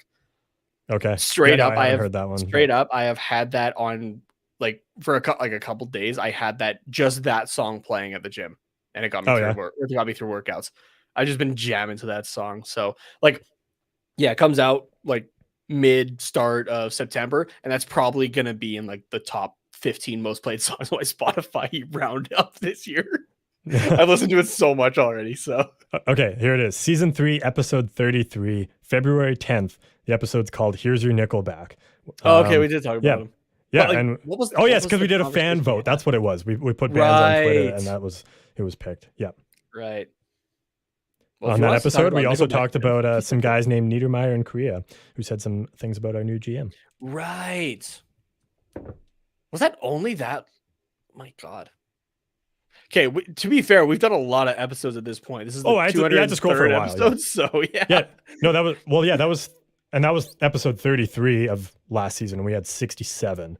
So that was like it was like that was halfway through the season. Yeah. So okay. A lot of shit happened last season. So yeah. Yeah. That's fair. Okay, let's get to this game here. So I was watching a YouTube video where a couple of friends played like the Newlywed Game, which if you don't know what that is, it's where you like ask one of them a question, they write down what their answer would be, and the other person writes down what they think the other person writes down. So like, for example, if I was like if the question was, Nate, what's your favorite band? Nate would write down what his favorite band is. I would write down what I think his favorite band is. So I would write Green Day, and then we'd be like, boom, we both wrote Green Day. Look at how well we know each other. Yeah. And it's cute when you're like newly married or friends for as long as we are. So I did, I came up with a few questions this afternoon that are all hockey related. So okay. I have 6 for each of us, and some of them are the same, but we'll start with just you. So I'll ask you the question. You write down what your answer is, and then I'm going to write down what I think it is. And if we get it right, and you have to be honest, like, yes. And if we get it right, I get a point. Yeah, we'll show the camera for each one. Yeah. So yeah, well, we're starting off easy here. Question 1: favorite all-time player, hockey player in the NHL. Anybody that you want. Now, I thought this would be easy, but I'm actually not 100% sure because I think there's a couple guys it could be, but we'll see. Okay, I got mine written down. Okay, who is it? Are we showing it to the camera? Yeah, sure. Show it to the camera. Okay. All right. You can say that. Isn't that you show it first and then I mean, show what the answer is? I mean, it doesn't really matter. So yeah, sure, I can go first. Yeah. So Ali agrees with me here. That's got to focus.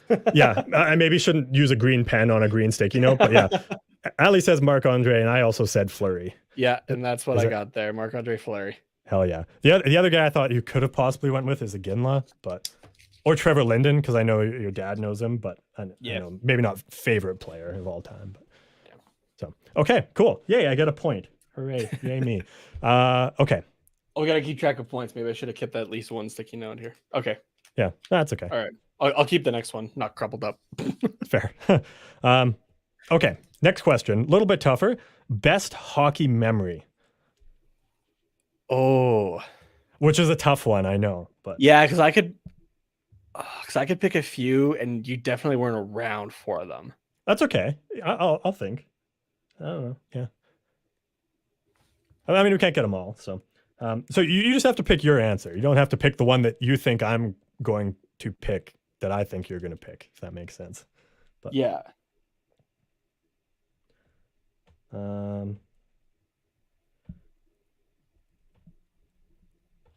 Okay, I've got my answer written down.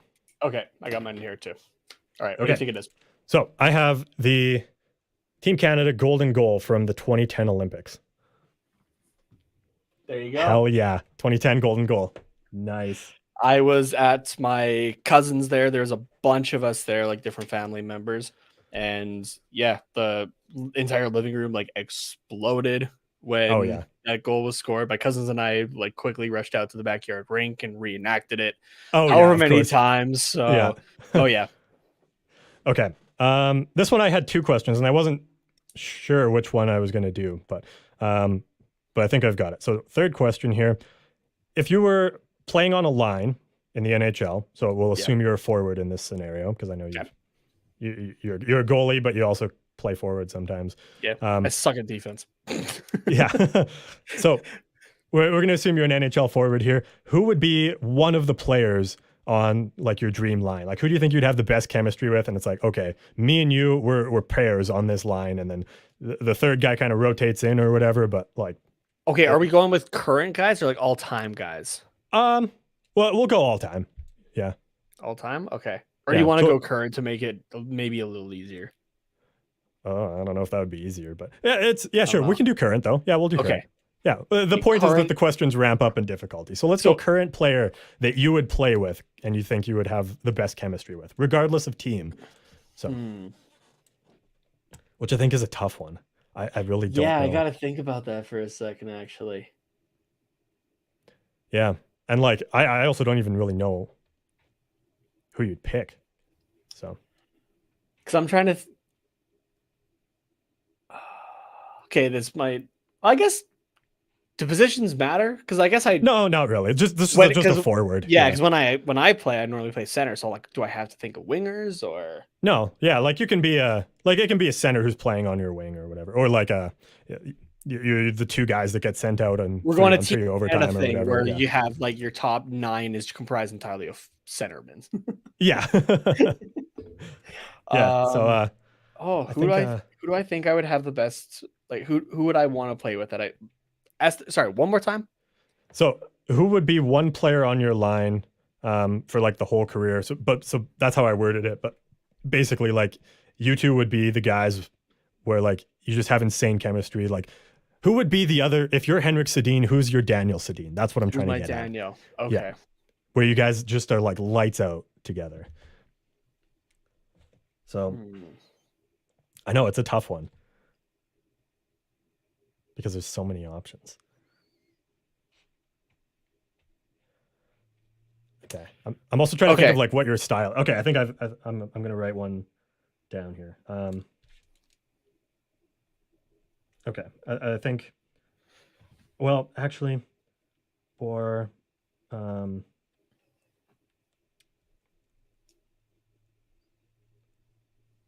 no. I wrote somebody down, but honestly, this could change depending on kind of what I'm thinking. But I feel like this would be a pretty decent guy. Okay, so I wrote down 2, but the first one I wrote down here is my true answer, but I wrote a second one down just in case. So I put Crosby because he's more of like a passer kind of guy. I was going to say Getzlaff or like a Ginla if we were going former players because I know you like to score goals. You're more of like the team me up kind of guy. But I also had Backstrom on here because he's kind of that guy for Ovechkin. I wrote Kuznetsov and then I was like, that's stupid. It's more Backstrom. But. Okay. Now, this is the first one you got incorrect. Okay. And like I said, this could change kind of depending on what I'm thinking. Like even like you'd saying that, I'm like, oh yeah, Crosby could work or that kind of thing. Yeah. I went more for kind of the midway point and also not just the offensive end. Okay. I went Matthew Tkachuk. See, I was thinking because I feel like don't get me wrong, like yeah, I like to shoot and that kind of thing.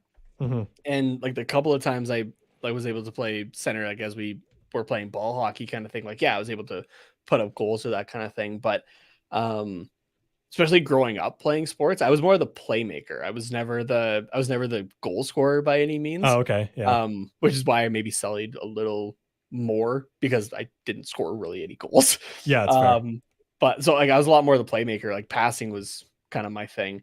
So I feel like you could have that nice balance with Kachuk, but at the same time too, you guys would be nasty to play against. Kachuk, yeah, it would be like the modern version of the Bash Brothers from the Mighty Ducks movies. I feel like. Yeah, for sure. That's You'd that's have actually a really good answer. You'd have Matthew hit him and just be like, oh, okay, like there is the big guy, that's fine. And oh, look at the little guy, and then there's 230 me, like hit you like shoulder to the gut, basically. If we're looking at Zdeno Chara and going, like, oh, okay.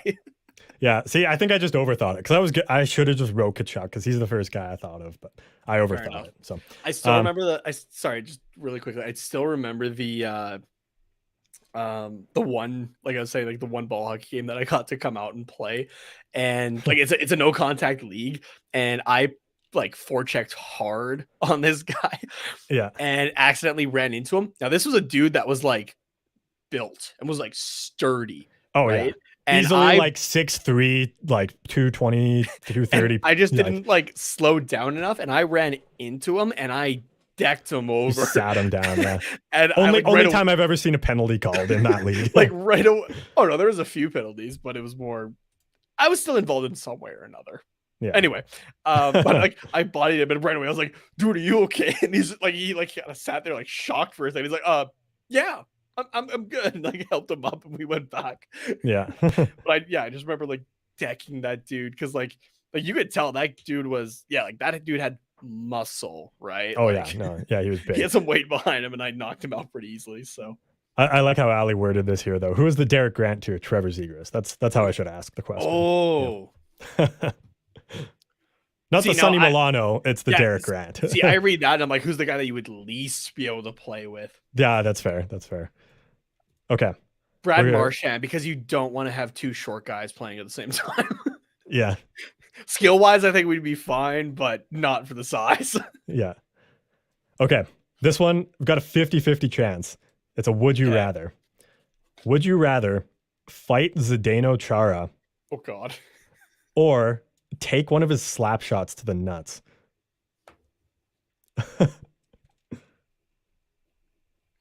Either way, you're going to be in a lot of pain. Yeah, I think so. Okay. I got my answer. Okay. I said you'd rather fight him. I said I'd rather take the slap shot. Really? Really? Because the slap shot could cause like lasting damage though. Yeah, but I feel like I don't think I'd be able to reach Zdeno Chara's head.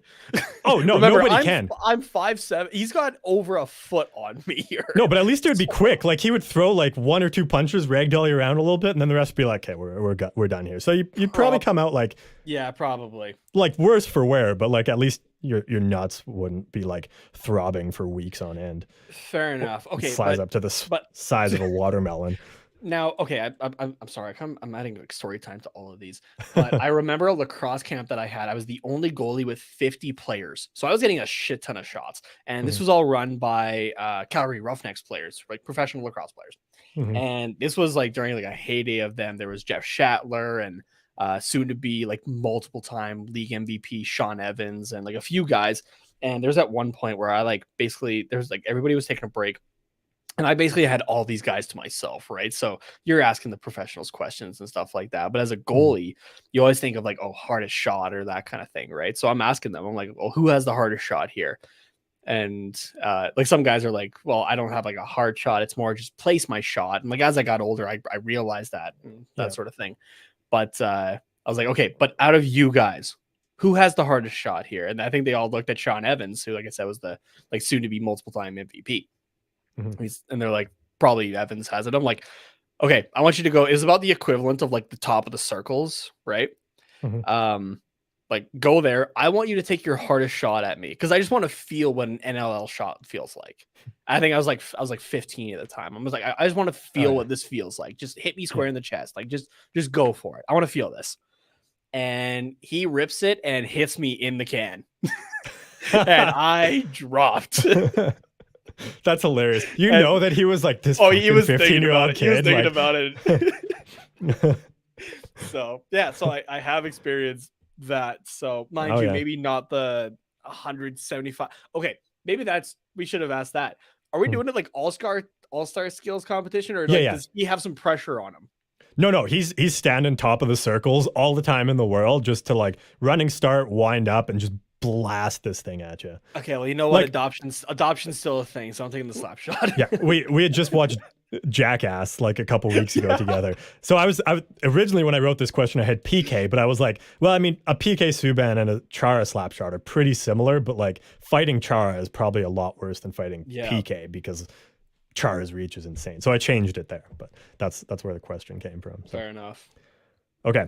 Another one here. What brand of equipment would you use? Assuming you were a goalie here, so we'll say like your pads, glove blocker, all that stuff. What brand of equipment would you use if you were in the NHL? Okay. And this is not really a tough question for you to answer, probably, but for someone who doesn't know a lot of hockey brands, especially goalie pads, I'm probably not even close. Maybe, unless it's a super popular one. So yeah, I wrote CCM. Okay, now you would have CCM been guy? right probably like a year or two ago. I've been leaning a bit more with the Bauer stuff lately. Oh yeah.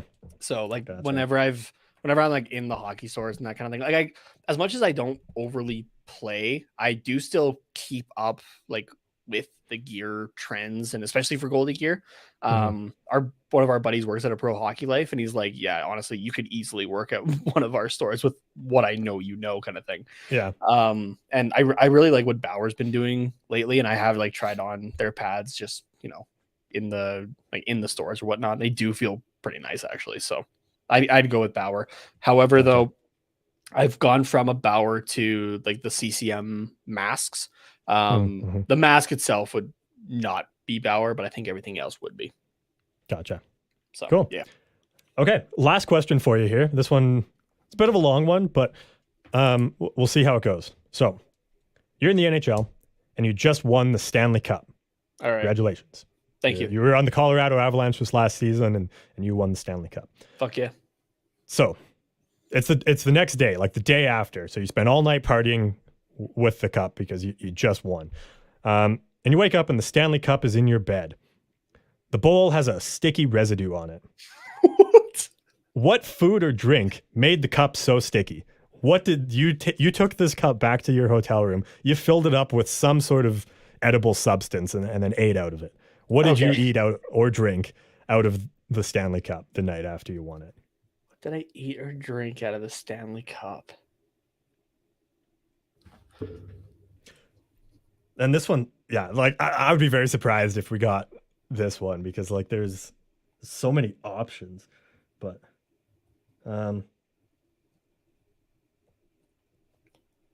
okay, I've got mine. Are you still thinking? I'm just writing it down. Okay, so I'll just let you know I put a food and a drink, like just to have like either or. So you can put either or kind of like for you can put. So both. if I have either one of them, we're good. Okay. Yeah, if you want to put like one of each, go. Oh yes. Okay. Yeah. Okay. I definitely have a drink in mind then. But okay. So I think you're a very simple man, like in a good way. All right. Like it doesn't take a lot for you to be happy. And I was gonna write steak, but like it's not really practical to eat steak out of the Stanley Cup. Yeah, so I think that you brought that back to your hotel room and you filled that up with a massive pot of. Here, I'll cover up my other answer, my drink one, of mac and cheese. Good old craft dinner. Okay, now I'm wishing I put that down, actually. Now that you say it, that's 100% what I would do. Yeah. Okay. What did you write then? I have them both pretty big, so just tell me what the drink would be. Oh, okay. For a drink, like, this is an easy one. You filled that bad boy up with Jaeger. Dude, I wouldn't be waking up the next day. I'd be waking up weeks later. I'd be in a fucking coma. Well, not necessarily that you like drank the whole thing, but like you put a couple shots in there and passed. I mean, that would definitely leave it sticky. Jaeger is sticky for sure. Oh yeah. Okay, so no, we didn't get that one. Oh, okay. I went a little more PG, I guess, apparently. But okay. I should have. Now that you say it, though, I would definitely go with the mac and cheese. I did write down ice cream. Oh, okay. Yeah. The drink, though, I put Diet A&W root beer. Oh yeah. Oh, so you're making a root beer float in there. root beer float. You're right. In the Yeah. Stanley Cup. No, Nice. yeah. Okay. I love my root beer. So I Yeah. I am a put me on record for this. I am a slut for root beer. So the quote of the season there. Yeah. I'll give myself a half point since you said mac and cheese is. Yeah. You're like, no, that's actually what I would have done. But okay. So yeah, I got 2 points plus the half for mac and cheese that I All right. Sounds awarded good. myself. So okay, now we're doing it for me. So I've got some similar types of questions, so it should be pretty comparable, but they're not exactly the same. So All right. first two are the same though. So favorite all-time hockey player. Oh, excuse me. So you write down who you think my favorite all-time player is. And this is tough because I have so many players that I love equally. I feel like this is an obvious answer, but it might not be at the same time. Yeah. Okay. Yeah. I've got mine written down. So Okay. I said McDavid. okay. I also said McDavid. It's Okay. like there's other players that I like, and I'm like, are they my favorite player? But if you have to ask, like, Because I was like trying to think of any like older Oilers, like 2000s, 2010s that you might like a lot, and I was like I feel like you could like Taylor Hall. I know you were big about and that kind of thing, but I'm like he has the McShrine. Yeah, exactly. So yeah, I probably would have said Hall or Smith like a few years ago. Like Smith is maybe the only other option. Yeah. But like Ryan Hall, Smith, not Mike Smith. Yeah. Yeah. Good call on clarifying. But yeah, with like Taylor Hall, like if I would have followed him like around more after he left, then maybe, but I didn't. That's fair. So, yeah, that's fair. So yeah, okay, nice. so I got a point. You get a point. Sweet. Yeah. Okay. The other one is best hockey memory. Ooh.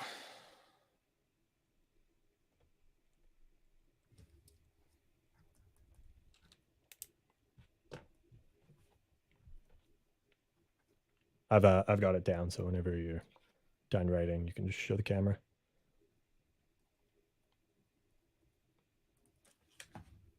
I said the Edmonton versus New York McDavid goal from last season because we were there in person for it. Yep, November, the 4v1 goal. Yep, that's the one. Oh, that was so good. Every once in a while, I just pull that up on YouTube and I just watch it like 3 times in a row. Like if I had a long day, I just watch that. Yeah, like I wasn't a fan of either team. You know, if I had to pick a team for out east, it would honestly probably be the Rangers. I do. I've never not liked them, I guess. Yeah. But yeah, that was a game that I was definitely happy to be able to attend because, like, yes, it's Connor McDavid. I like on ice, I hate him with a passion, kind of thing, because he's not on my team.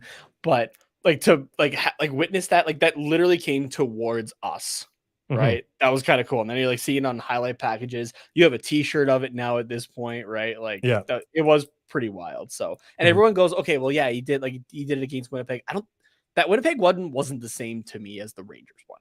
No, and it was also like the moment too. Like it's dying minutes of the game. Like you're down by 1. The Kevin Lowe retirement. Came back in that game too. Like yeah, exactly.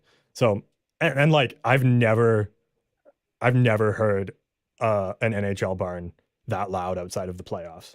Like never. That was ridiculous. I remember. So like I did have to laugh though when everybody's chanting MVP after the game, and I'm like, everybody, it's game 10 of the season. Let's calm down a second here. It's because everyone was like so drunk at that point. That's fair. That's fair. So I wasn't able to afford to get that drunk. Me neither, but here we are. you were pretty cut. Anyway. You were. Definitely had some fun. That's the problem. Yeah. So all right. Okay. Question 3. Again, similar to your question 3, but because I mostly play defense, who would I pick to be my D partner? To be your D partner. And we're going with current guys, we said, right? Yes. Okay. Yeah, or well, like guys that played last year, we'll say. Can count as well, but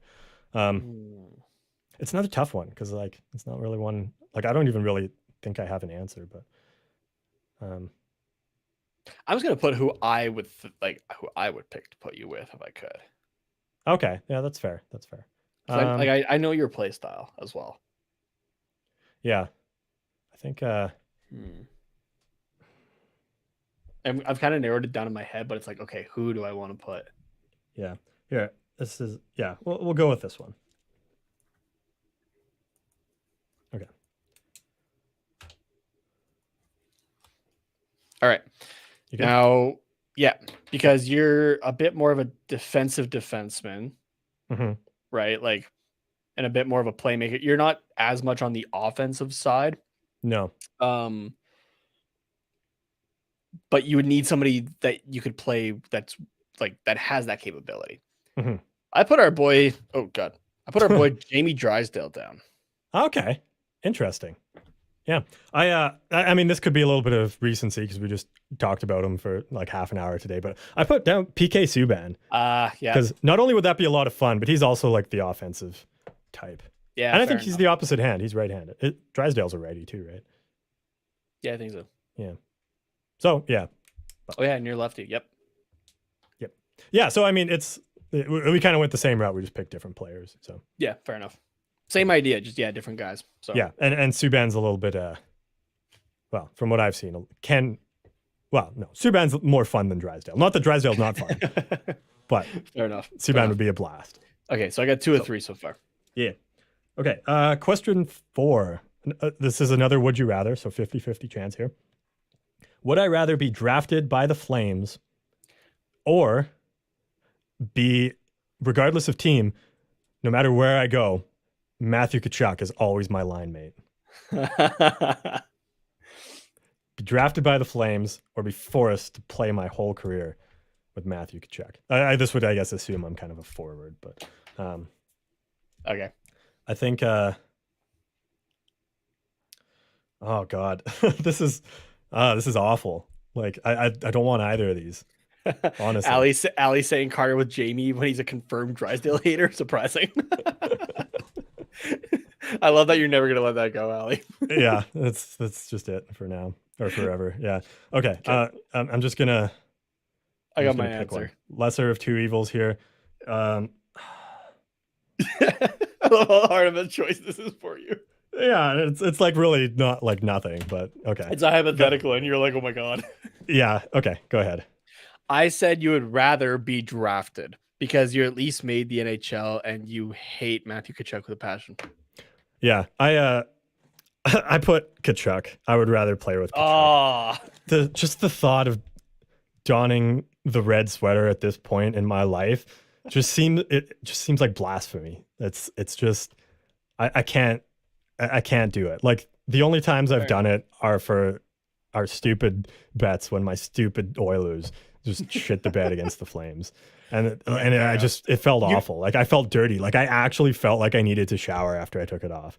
Fair enough. I guess like you had said like you were drafted by the Flames, so I'm thinking like okay, 18-year-old kind of thing, not now. So okay. Yeah, that's fair. But that makes sense.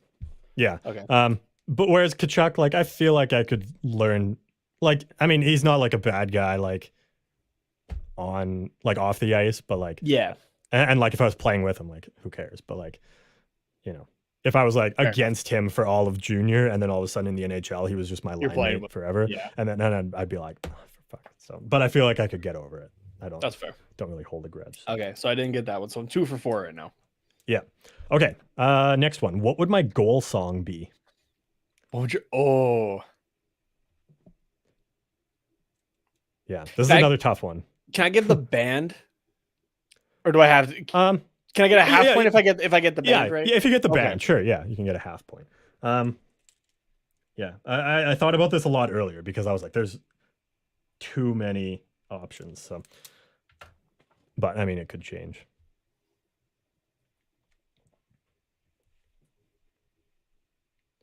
And I have a feeling you'll get the band, but we'll see. Oh boy, there's a lot of writing going on. Maybe you're not getting the band. I just remember like what the song title was. Oh, okay. Oh, actually, wait, shit. Ali says Nickelback because you're Canadian. Maybe they do have some like good high energy like goal song material. Okay, can I give 2 answers for this one? Because there was one that you gave 2 answers for. Yeah, sure. Okay, your first answer counts, but or is the one we're judging by, but just to see if you can get the second one.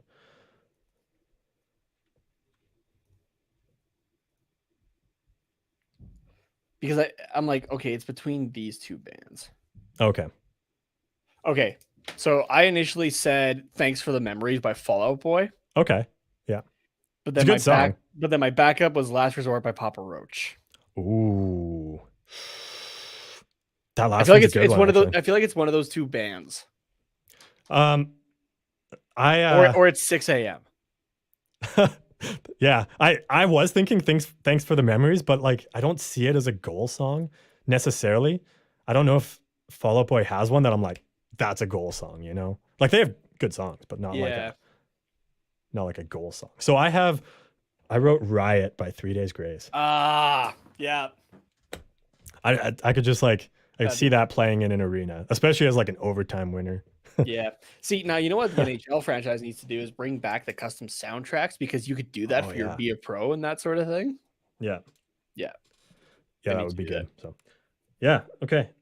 Those were good options. The Last Resort by Papa Roach could be interesting, but yeah. It'd be like my secondary goals. Or it'd be like my hat trick song, maybe. I don't know. There you go. Like where it's like, okay, we've heard this song 3 times already. Yeah. Can we shake it up? But Yeah. I don't get hat tricks. So Okay, so I'm 2 for 5. So Yeah. I have to get this one. Yep. Okay. Yeah, you missed the half point. Because you got a half point. that I kind of gave to myself. Yeah. but- Okay. Okay. This one again, kind of like your last one here. So I just won the Stanley Cup. I was with Colorado last year. Just won the Stanley Cup. It's the day after, or yeah, the morning after the night we won. So the next day, I wake up and the cup is gone. I know that I had it last night and I brought it up to the room. There's a selfie on my phone of me in my bed with the cup, timestamped at 3:30 in the morning. And I remember going to bed at 4:30 in the morning, but there's no cup. Where's the cup? What did I do with the Stanley Cup? Where in the world is it?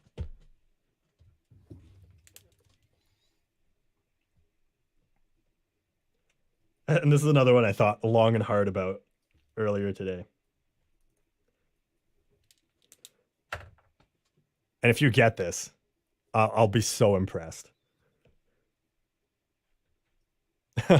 Hallie, is this a game of Clue? It was Carter with the Stanley Cup in the locker room. So yes, it is. I'm being very specific with my answer Okay. Specific is good. because I've been drinking with you quite a few times. Okay. Yeah. Okay. Where did I was hammered out of my mind, took the Stanley Cup back to my room at 3:30 in the morning, then decided I needed to go somewhere else with it and forgot it in said location. Where is it? I put it, it's not that far from you. Okay. It's in the bathroom, either beside the toilet or in the tub because you were throwing up. That's a good one.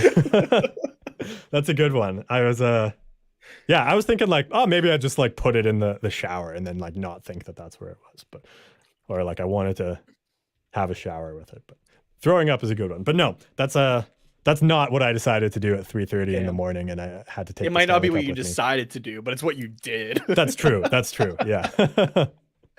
Do you imagine throwing up in the Stanley Cup? That's got to be. I'm sure a few people have done it. I'm sure. I don't know. I feel like you throw up anywhere else. Like you throw up in like Wayne Gretzky's lap before you throw up in the Stanley Cup. You know. But anyways, all I know is that I partied with you past 2 a.m. quite a few times, and if we go past 2 a.m., you're typically in the bathroom. Typically, yeah. It's a good safe bet, but yeah. All right. No, somebody called a poor teenager called the authorities the next morning at like 5 a.m. on their way to work, and they were like, "What is this? What is it doing here? What happened?" It's in a Wendy's drive-through. I decided I needed some JBCs, 4 a.m, and of course I'm going to take the Stanley Cup because how else am I going to carry the 4 JBCs and the nuggets back I want from Wendy's? So I took it there. I put it down. I started banging on the window. Obviously, Wendy's was closed because they're not 24 hours. And then I got mad and then went home and went to bed and left the Stanley Cup in the Wendy's. As you were describing that, I thought you were going to just say in the back of an Uber. And I was like, that's on par. No. So we both really Still- only got 2 for each other there. Yeah. We got the first 2, but we didn't get anything else. But we got the ones that we should know. So that's a Yeah, good thing. That's a fair. good thing. Yeah. The other ones are pretty wild. I'd like to call our marriage a success so far. I'd say so. Yeah. I think that's fair to say.